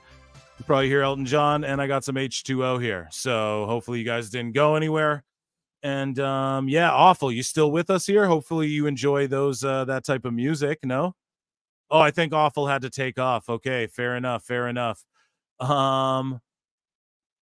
What's signing there? Okay, what is the chat saying? Yeah, I think Awful had to take off, guys. So it's okay. We're going to continue along here a little bit. I just threw Collision on. I got some H2O. I hope nobody dipped out. Come back. And yeah, so in the bookmarks here, we have Kenny Omega. He's making some... Oh, here, Awful's back. Here we go. Awful is back. What's up, buddy? So Edge kicks off Collision, and the crowd, again, goes... mildly mild. No, not to diss and talk shit. I like Edge, but I get why some people feel betrayed by the man. You know what I mean? Are you with me there, Awful? He'll be back in. I need a heel commentator for any show. I'm sick of Pat McAfee being the only commentator that doesn't do play-by-play. Yeah, I agree. A big thing here though I want to get to, and I promised you guys I'd get to. And we're at like 99 likes. We should be at the 100. We're at the 100. Okay, I'll shut up about it. Thank you. Bunch of people tuned out. They missed the best part. So in Phil Mark's bookmarks, Kenny Omega says some crazy shit about Rossy Ogawa. Now we've already talked about stuff. I've already got my goddamn stuff canceled. Just kidding, but no, he's doing something with Briscoe here. So we're going to see what happens. Yeah, Mark Briscoe. Am I on? And okay. Yeah, what's up, buddy? Yeah, you weren't there for a second. You are now. You were for a second there, so I don't know if you need to adjust. And then I think Eddie Kingston's on the team as well. So it's Eddie Kingston, Edge, and Mark Briscoe. But yeah, Kenny Omega, he's saying some wild stuff like about Rossy Ogawa, and I just want to play it for the show and get Awful Wrestling, if he's with us, get his thoughts on it, and also give you guys my thoughts on it. And we've already talked about some heavy shit and whatever. We're gonna dive in and I guess maybe offend some people once again. So hopefully you guys are ready for that. No, it won't get offensive, but this is probably offensive to Rossy Ogawa, who's now being accused of Lord knows whatever Kenny's got to say here. So we're putting Kenny over. We love him. He's sitting there with Nakazawa. Then all of a sudden he's got this to say about Rossy Ogawa. I don't care about Rossy being an E-drone. I mean, whatever. It's no big deal. An E-drone. Now, people are mad that he called him an E-drone. And at first I was like, what the fuck, Kenny? Like, how'd you just spoil it all? But the thing is, the question he was asked was like, what do you think about Ogawa being an E-drone? So Kenny's like answering it like, well, I don't give a fuck about him being an E-drone. You know what I mean? So yeah, that's here. We'll keep playing it. That's his. He's done. That's not even the tip of the iceberg, guys.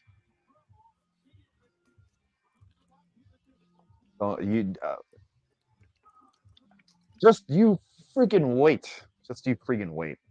If you guys are still interested in so stuff's gonna come out about Rossi Ogawa. The thing is you know, like if you ask Brian Last and Jim Cornette and those guys, they're like crazy shit's gonna come out about Omega and those guys.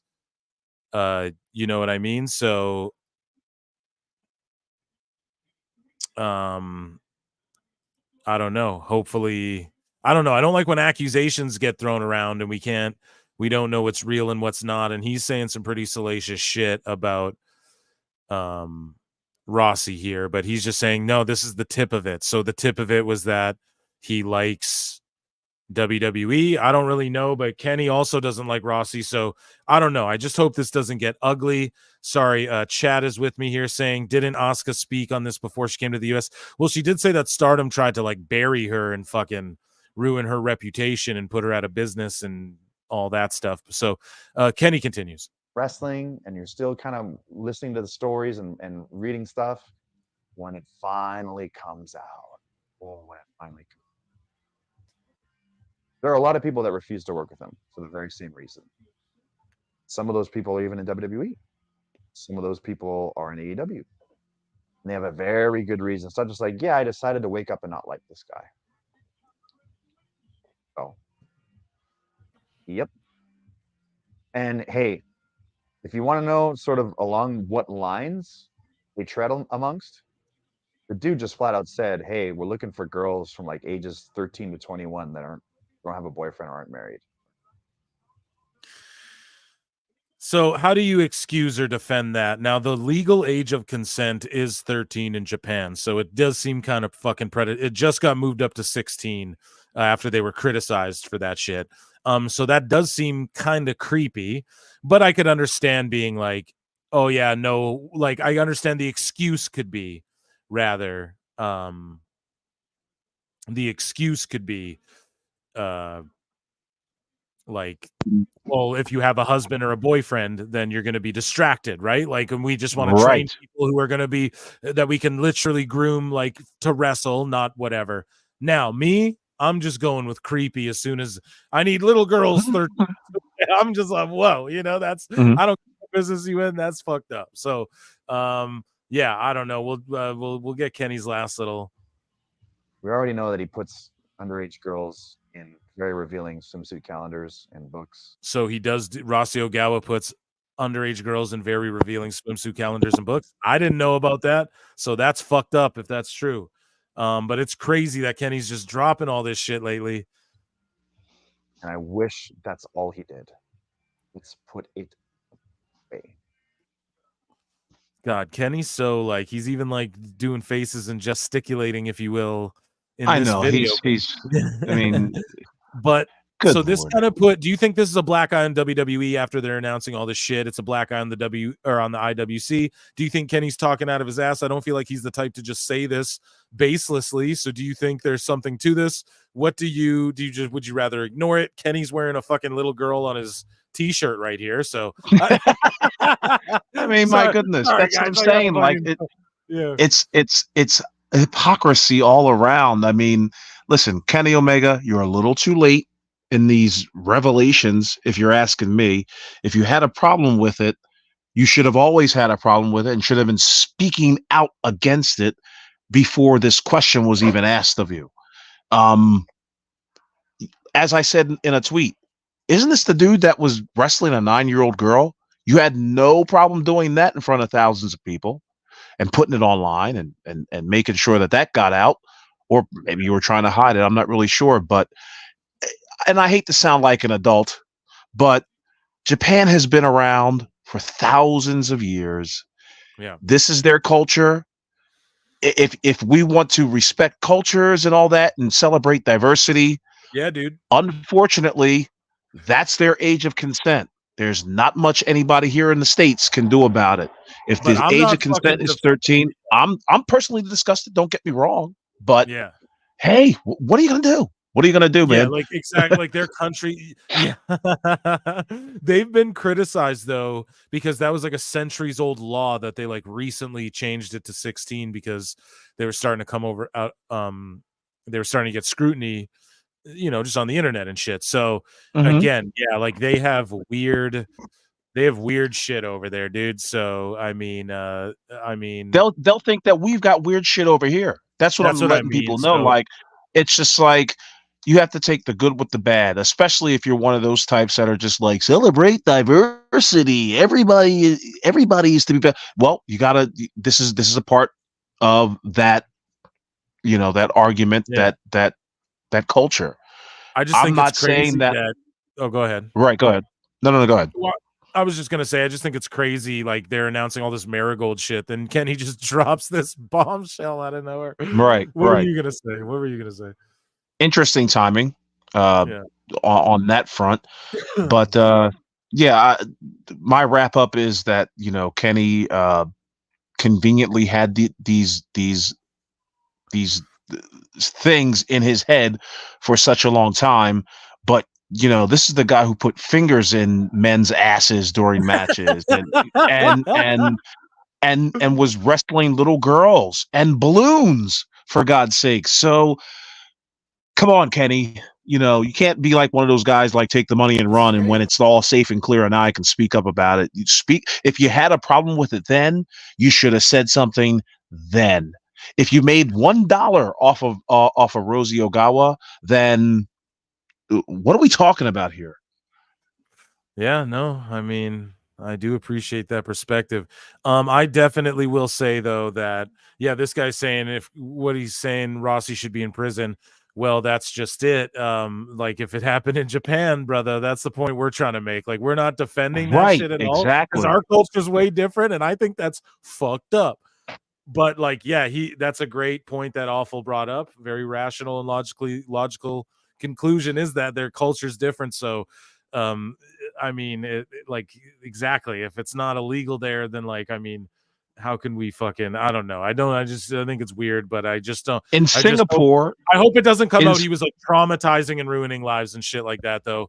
But if it does, then yeah, fuck him, feed him to the sharks, But sorry, what were you gonna say about Singapore? No, in Singapore, you get 5 years for spitting on the ground. Now, obviously, you can't do that in Singapore, but you can do that kind of shit here in the States. So it's like I said, you take the good with the bad. I am not advocating these people, training young girls. Yeah, if I I had my disagree with way, that. it'd be Like, 25. Yeah. But that's what it is. That's what it is. What are you going to start doing? Protests? Are you like all 18? I'm just joking. Yeah, 18's all right. I mean, what the fuck? But if you could go to war and get blown up, I think that's when you can start making all those weird choices for yourself. Japan's parliament, in a welcome move, has raised the age of consent to 16 years from 13 years. The move comes after a wait of more than a century since its last change in 1907. So, like, when did they do this though? So, like, if this happened last year, then Ogawa, was he training 13-year-olds last year? Because like, yeah, then right. get them. But otherwise, I don't know. It's illegal if they're 13. So I got to back this up. Yeah. Back what up? Yeah, I don't know. Let's stop talking about backing up when we're talking about this type of subject matter. I'm just kidding, Bearcats. We appreciate you here, man. So yeah, that was Kenny Omega. I don't know, saying some pretty salacious shit, guys. Okay, I have something here. It's everyone's favorite segment, Awful Wrestling. Can you stick around to play the flutes and do what everybody came here for? Dave Meltzer, dumb moment of the week. Sure. I'll abdicate going to sleep, but let's do this. Okay, let's go.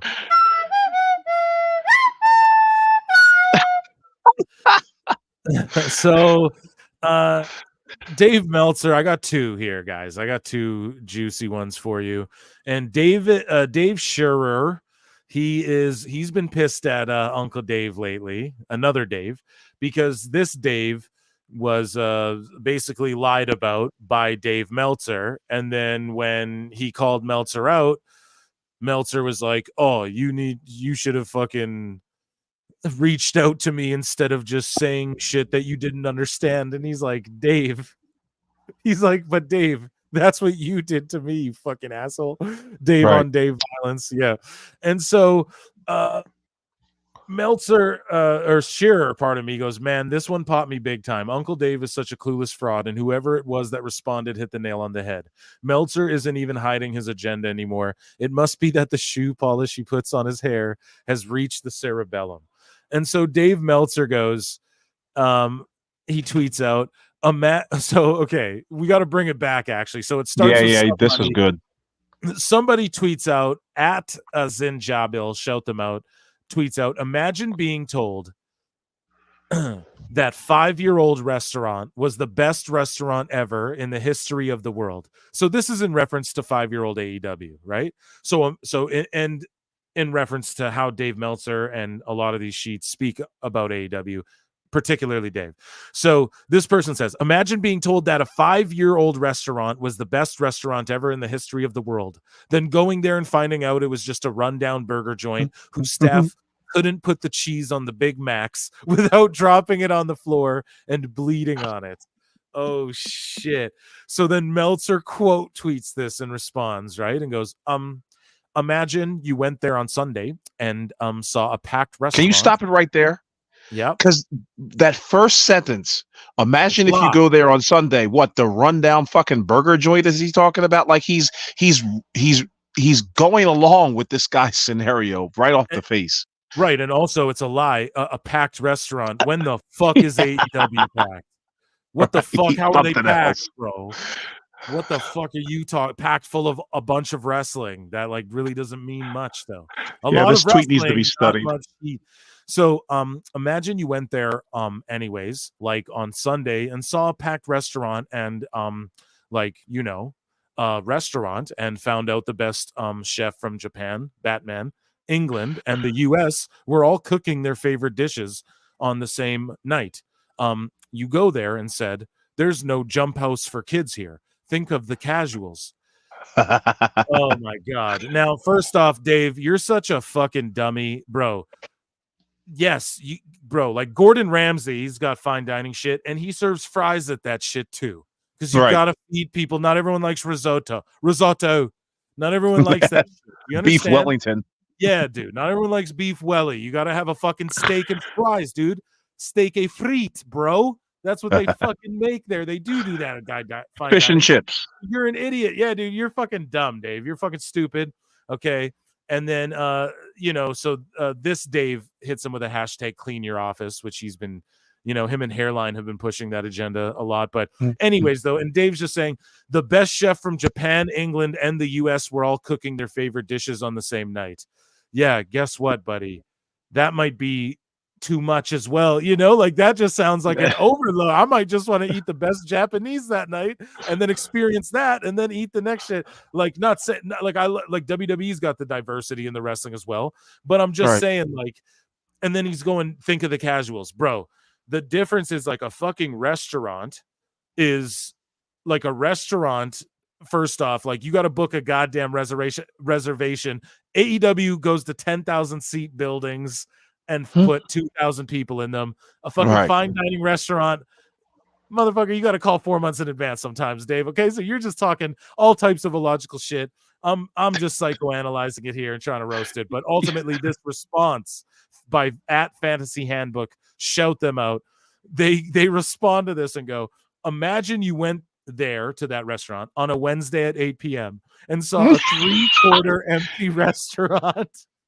And some food critic told you the chefs were really good in Japan and the UK, but nobody eats there because they aren't really that good. Then imagine that food critic being good friends of the managers. Boom, dude, my word. What a comeback. Does that not... That was fucking awesome. That was fucking awesome. Like, come on, dude. How do you do that? How do you imagine you went there on a Wednesday at 8 p.m. and saw a 3/4 empty restaurant, and some food critic told you the chefs were really good in Japan and UK, but nobody eats there? because they aren't really that good. That line just kills me. Then imagine that food critic being good friends of the managers. Bro, you got fucking cooked, Melts. Let me guess, Meltsy's he didn't quote tweet that. Nah. He just blocked. He just blocked Yeah. him, dude. He just Really? fucking He blocked him? Well, that's what I guess, because he blocked me for fucking. I don't even think I owned him that hard, and I got blocked by Meltsy Seltzy. I'm And then still not blocked by Dave Meltzer, by the way. dude. Good. You should be my screen. You got to screen grab his dumb shit and send it to me because I always got to dig it up. So at Meltzer said what? God, I want him on the show. I'm gonna reach to him. I keep pussing out because I'm such a fan. You know, I'm like fangirling over Meltzer said what. He's the GOAT. He tracks Meltzer like nobody else. You can't even. Yeah. You can't, like he's the GOAT, and no blue checks, so you can't say he's disingenuous. Not hating on blue checks, but it's just that's his right. Like he approaches it that no one can just be like, oh, you're only hating on Dave for clout. Like he just fucking yeah. He's not monetizing it or anything. I will though on YouTube. Hey. So Meltzer said what says, wait, how did I miss this? And this is the thing. I did catch this, and I'm so glad he covered this because I got a good laugh because he puts it all together in a little bundle. So while recapping the NBC article about Vince McMahon in the Wrestling Observer, Dave Meltzer added his own, quote, while not in the article / many people believe speculation about a hypothetical presidential pardon by Trump if he won the election. Now, dude, I think I responded to this and all I said on X when I had first, because I did catch this, you know, in the ethos of the IWC, and I had tweeted out, I was like, yo, it's always conspiracy theories with these guys.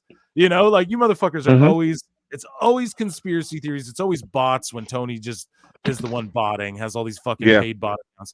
And then it's like, that's what if-isms and all that shit. Yeah, and it's always some conspiracy theory. Well, if fucking Monday Night Football wasn't, or whatever the fuck, it's always some shit. I know that's more applied to Raw, but you guys get what I'm saying. It's always some shit. You know, like why did people tune out after the Jack Perry fight? Like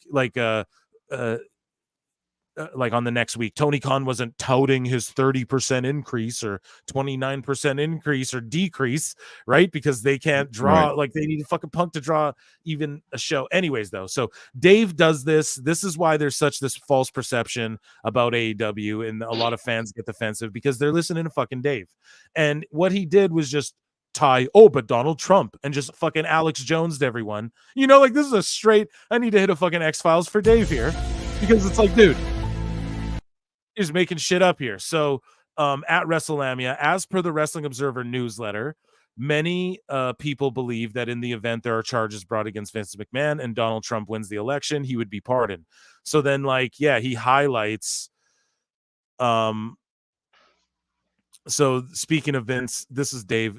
They say he has spent a lot of time on the phone with his legal team and has been in touch regularly with Donald Trump. While not in the article, many believe that in the event there are any charges brought against him and Trump wins the election, he would be pardoned.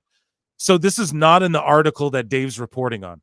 Do you guys understand like what this guy just pieced together here? So there's an article that comes out and WrestleMania then is like running with, oh, Meltzer says this, and here's the article, NBC News. Vince McMahon's life after WWE kittens, vacations, and staying in touch with Trump. Apparently, Vince brought everyone a bunch of cats. Yeah, I got a bunch of pussy. He gets fucking taken down for this, just little cats. He's like, come on, I was an honest guy. I was just trying to save some animals. He's actually becomes the most beloved guy again. No, just kidding. The wrestling moguls facing a federal investigation. Whatever. He cites the fucking article. You read it. There's nothing here. Mr. McMahon has not been staying in touch or been in touch regularly with former President Trump. He has spoken with Mr. Trump once in the past several years, and that was for about a minute or so after Mr. McMahon's back surgery. Other than that, there have been no communication between the two. So Trump tweeted him or texted him, pardon me, oh, you fucking, you did good at your surgery. I probably had the same one, some shit. So that's in this fucking article that Meltzer said what cites here from NBC, dude. That's in the fucking the actual article. Right. Meltzer on his site just goes out there and goes, they say he has spent, and he's talking about the article, right? And then he goes, they say he has spent a lot of time on the phone with his legal team and has been in touch regularly with Donald Trump. Well, not in the article.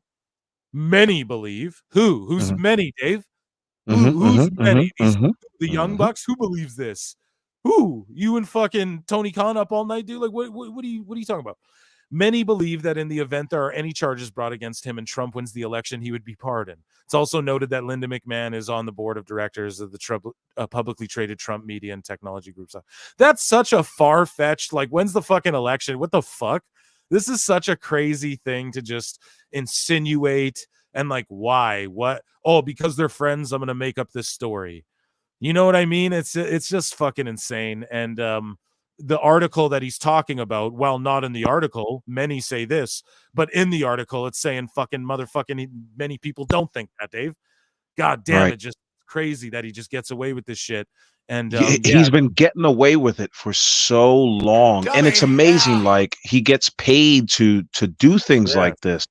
Not only does he reach for the low-hanging fruit, he has the ability to understand his readership and his followers and he relies on them not doing any sort of due diligence because he himself has got this personality of like, oh, I research everything. Everything is research. That's horseshit. Dave Meltzer is able to get away with this type of stuff because he understands that his readers are not going to go any further than him as far as doing any sort of extra research. You'll notice in any of his Wrestling Observer newsletters or anything like that, there are no footnotes, there are no biblios, there are no annotations or anything like that.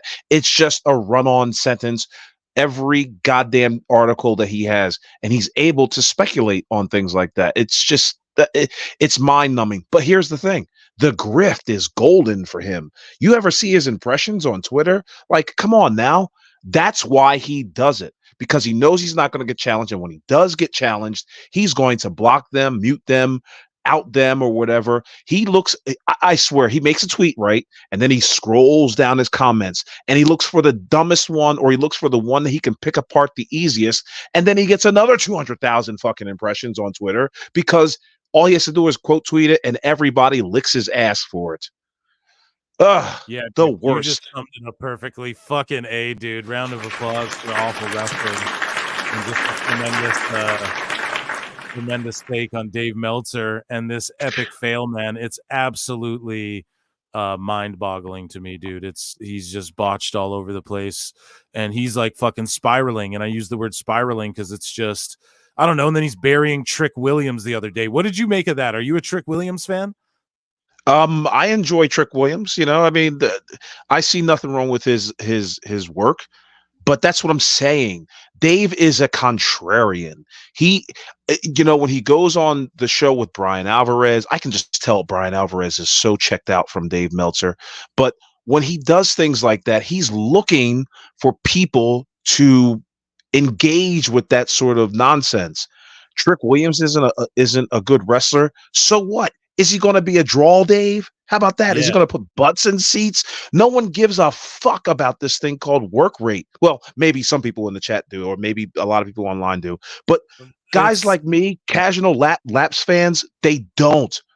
Are they engaging? Is this a person I want to see next week on the show? That's the bottom line. And the work rate's awesome too when you tell a great story and then it builds up to it. Like, are you going to tell me that? And like, I hate that fucking term, but like, you can tell me Stone Cold didn't have a good work rate. He just stomped, punched. He didn't really do much, dude. He didn't have a lot of moves. He dropped elbows. He grinded guys out. That's what it was. He wasn't some suplex work rate, Will Ospreay doing flips and shit. And so, and not that I hate on that shit, but it just means more when you build up to it and then give us a reason to go like, this is insane. This is spectacular. You know? Oh shit. I'm getting a FaceTime there. You guys probably hear that shit. But yeah, so it's and speaking of Will Ospreay, his promo with Daniel Bryan is here. Someone way earlier, like a long ass time ago. Awful. If you got to dip at any time, you can just let me know and I can. But if you're gonna stick around, I was gonna go over the Dynasty card for a. People were asking earlier in the chat, so I'm gonna go over that. And they're playing a promo for it. Right now, Will Ospreay and Danielson. So that'll be a great match, but just the humping Triple H comments and all that, you know, I think it turned a lot of people against him. All right. Yeah. And so, yep. I will say this. I will be watching Dynasty tomorrow. But yeah, you can go ahead and let everybody know about the Dynasty card. But yeah, join us on every Tuesday night at 8:00 here on YouTube, Toonie Talk Wrestling. And I really enjoyed this conversation with you, Phil. It was awesome.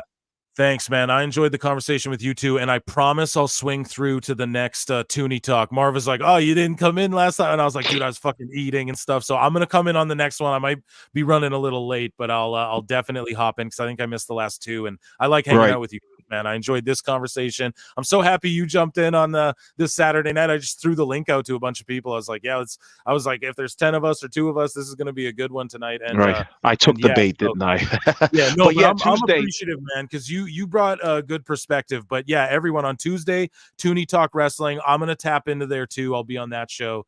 And yes, indeed. This week, John Draper is going to be on from Wrestling Soup, so that I look forward to that. Yeah. But peace Shout to the chat, Wrestling peace Soup. to Phil. Yeah, peace to you, Awful, man. It was great having you here, and you're welcome back here anytime, man. You got an open door. Yes, indeed. You guys have a good night. Round of applause, everybody, for Awful. Yay! See y'all. Yeah. What a great guest he was. Now, yeah, we're gonna go over the Dynasty card because I know you guys wanted to do that. Let me look at the chat. I gotta hear this card, see what it's worth tuning in for. Yes, absolutely. I told you I hate the work rate term. Absolutely, me too.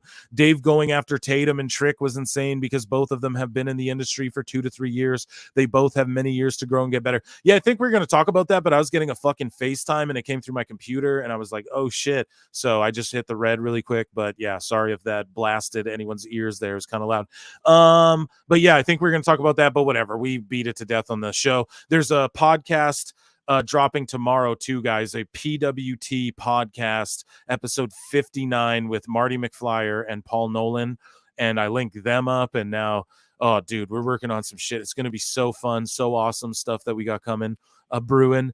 And yeah, but we're not out of here yet. We're going to go over the Dynasty card. Definitely. I'm still watching Collision here. And Jericho's on screen. I don't know. It's just weird that they weave in the Collision stories that are the Dynamite stories. Like none of the like people aren't watching these shows, so you can't weave these stories. Otherwise, people are just going to tune out in fucking droves, like they have been. But we're just going to go over this Dynasty card, and we're going to make predictions / you know what I mean? And then the lights are out on AEW 400 times. Can you guys see this? Perfect. So the 0 hour pre-show, Trent Beretta versus Matt Sydal. Okay. Trent Beretta is obviously going to beat Matt Sydal because Matt Sydal just does jobs. And Beretta, they've been trying to heel turn. He kind of turned on Cassidy or whatever, but then he kind of tried to save Cassidy. I don't know. And then the 0 hour pre-show, Orange Cassidy, Shane Taylor, Katsuyori Shibata. And so there's a 0 hour pre-show with matches on it. What the fuck? Oh my God. A 0 hour pre-show with matches on the fucking, like, what? So Shane Taylor Promotions, Shane Taylor, Lee Moriarty versus Orange Cassidy and Shibata. Okay. 0 hour pre-show. So now this is still the pre-show. Anthony Bowens, Billy Gunn, Max Caster, the AEW Trios Championship. Winner takes all the belts, like I was saying, but no, dude, absorb them and just get rid of what you have 2 6-man divisions, you goofs. Then the Acclaimed are just going to walk around with 2 belts each. Oh yeah, it's 12 belts. What the fuck, man? Jesus Christ, this company. So AEW, the Acclaimed and Billy Gunn tag champs, trios champs, take on the Guns and Jay White trios champs. What the fuck, man? Jay White. Jesus. And then to kick off the pay-per-view after this trios match for all the belts, a trios match for no belt. Adam Copeland, Eddie Kingston, and Mark Briscoe, who we just saw wrestle in a trios and do all their cool fun spots on Collision, is going to take on House of Black. So why didn't you put them all in singles matches against each of the House of Black guys and then tell a fucking story, and then at the pay-per-view you have them all fight? Jesus goddamn Christ. So then, yeah, I mean, okay.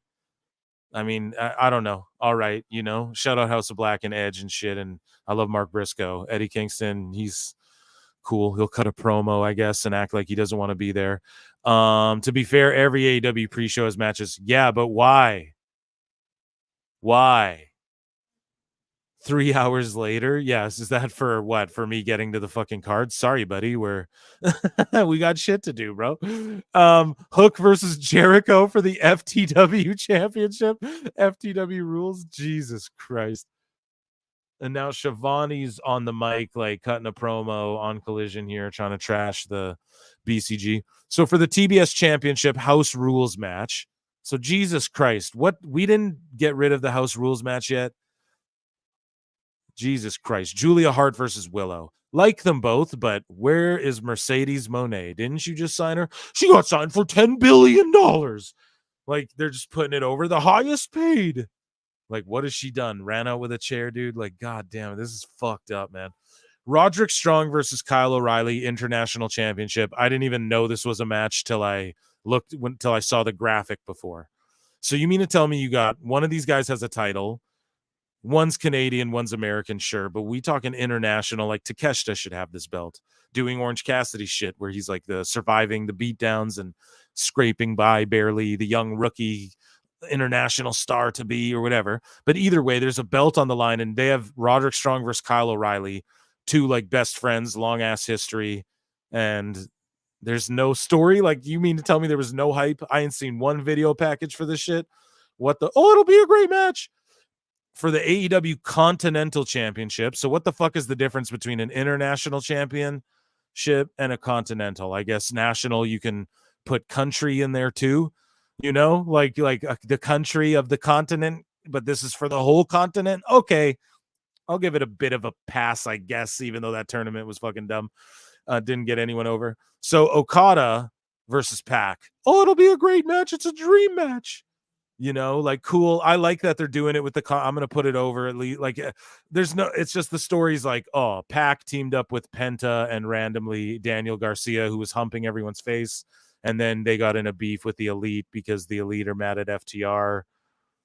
And so, you know what I mean? Like, it's like, okay, this shit is fucking stupid because of the Punk shit and Punk's in WWE, you know, but FTR somehow is, it's all convoluted and dumb. I don't know if I've picked winners for any of these. Sorry, guys. So I don't know. We're going to go Trent's going to win. We're going to go Cassidy and Shibata is going to win. We're going to go these guys are going to win because Tony thinks, yeah, that'll make them cheer Jay White again. And then Edge is going to win, obviously. Hook,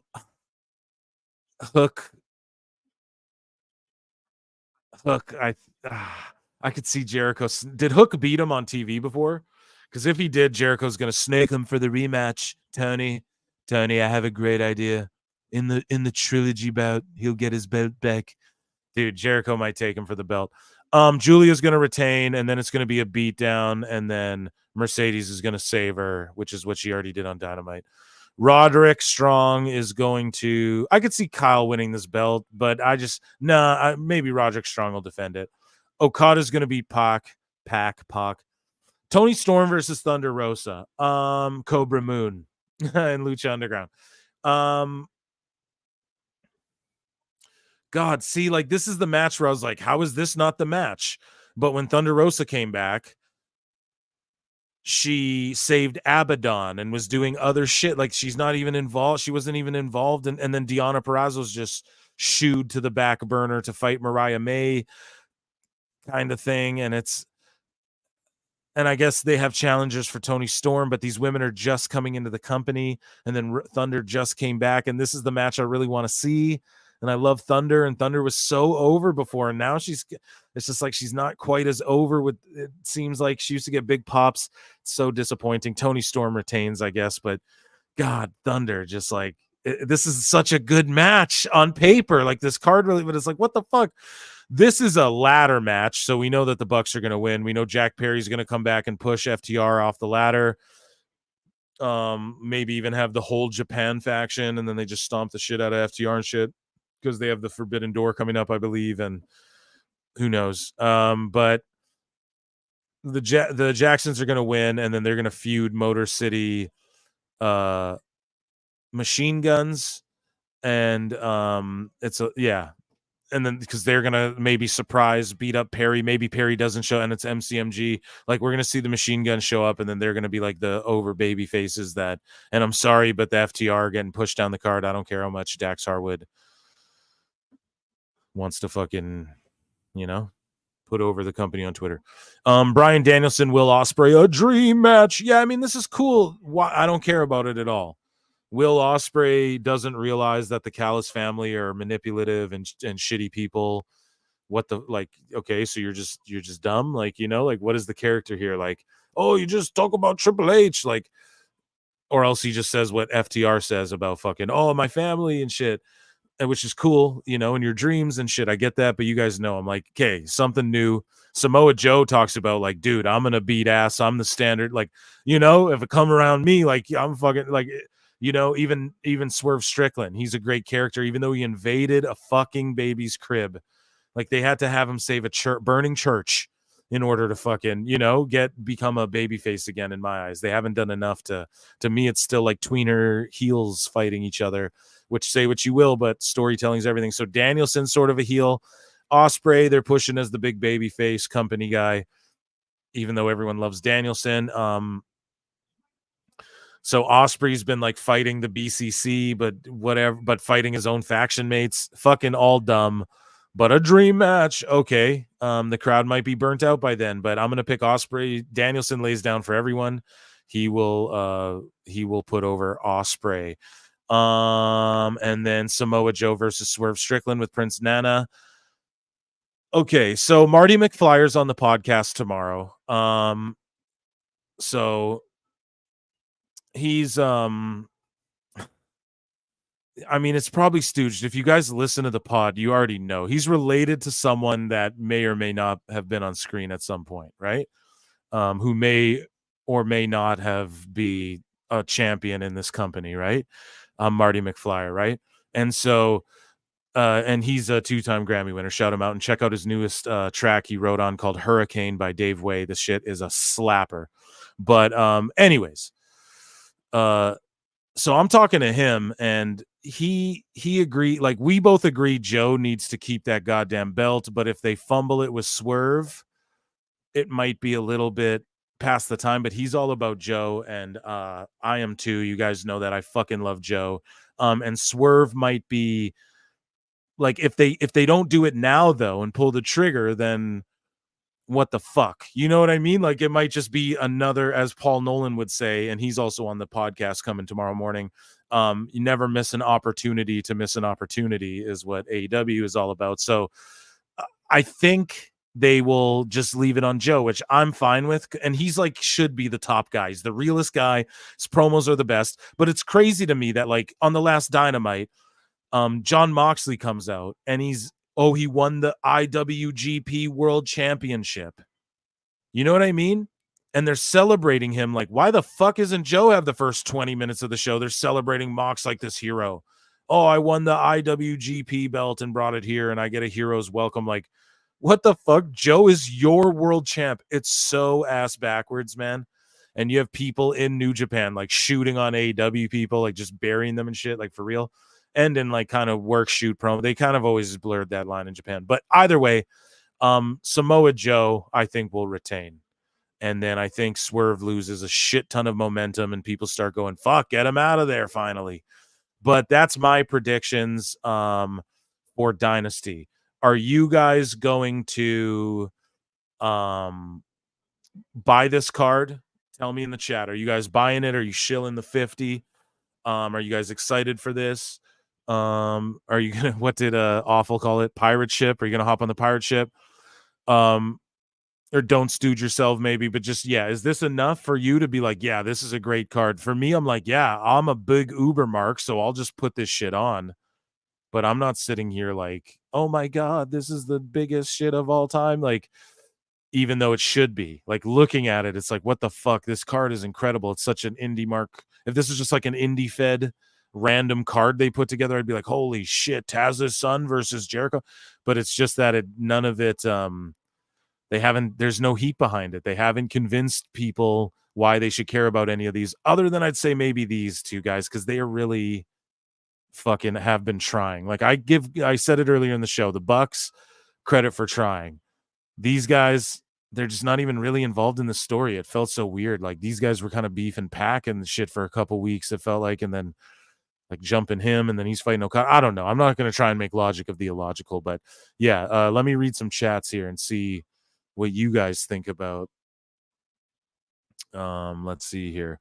Hook beat him on TV. Jericho's going to win, or Hook will get a shocking win. Yeah, Jericho's going to win if you beat him on TV then. Thunder Rosa should be all right. I'm going to tune in for this one. Tony's gimmick is over with me. Yeah, I like it. Bucks versus FTR. Yeah, 4. I feel like Bucks are going to go over again. Kind of sad. Well, they did put FTR over at Wembley, so I always gave them props for that. I'm not even going to give this FTR Bucks match the time of day if Jack Perry returns. I'll see it the next day. Yeah. Danielson, Ospreay should be good. I don't really care about the main event at all. I could skip it entirely and not care. Yeah, dude. Dave, well, I don't know. I mean, I want to see it, but I'm just a mark. Here's Danielson right here on Collision. Dave is going to rate Ospreay Danielson 10 stars regardless. Yeah, it's going to be the next 6-star match, 100%. Notice, though, since Kenny Omega criticized him, he's given out less 5 stars. The main event just feels like nothing. It feels like a Dynamite main event. Yeah. I mean, yeah, I guess.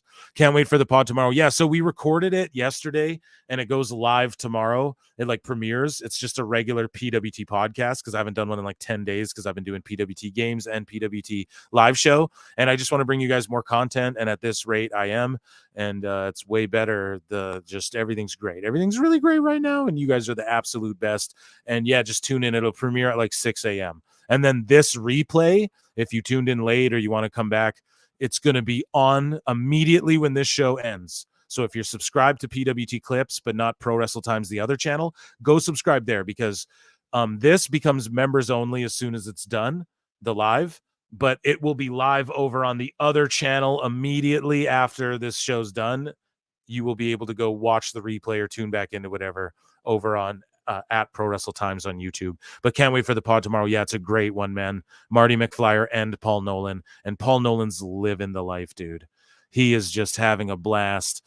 You know, he was really, you know, whatever. He'll tell his story, but he's in Argentina living it up, dude. Raves, beautiful. I don't know. We all talked about it too. Mania in Vegas. We're gonna fucking hit that up if it's in Vegas. Like we all pretty much agreed. It's agreed upon. So yeah, but anyways, I hope you tune into it. If they don't give Swerve the belt now, he will never. That's a fact. Yeah. Swerve has been on the cut. Yeah, I mean that's exactly what I just said, you know.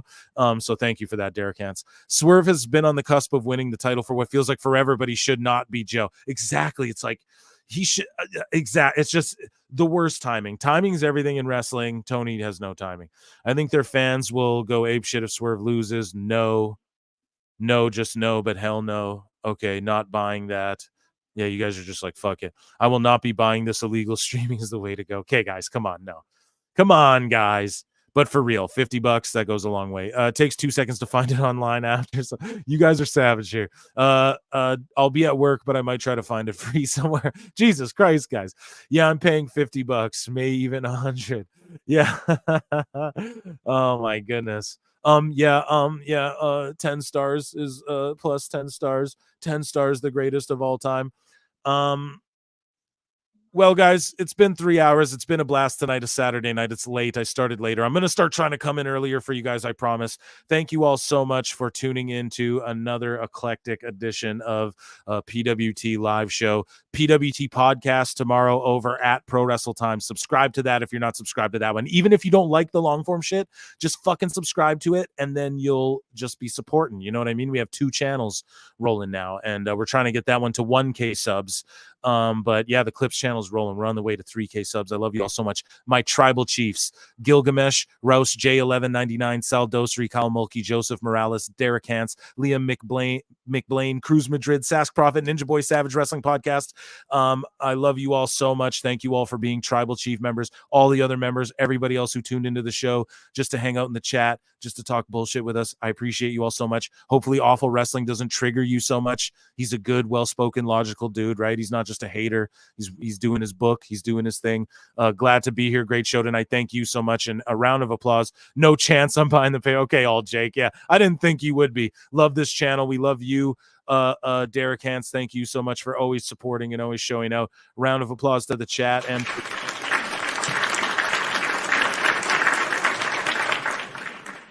a round of applause for Awful Wrestling again.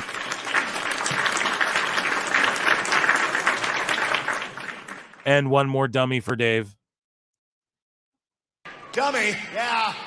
I have been Phil Marks. Yeah. You have been the best listeners in the world, and I'll see you once again in the Upside Down. Peace.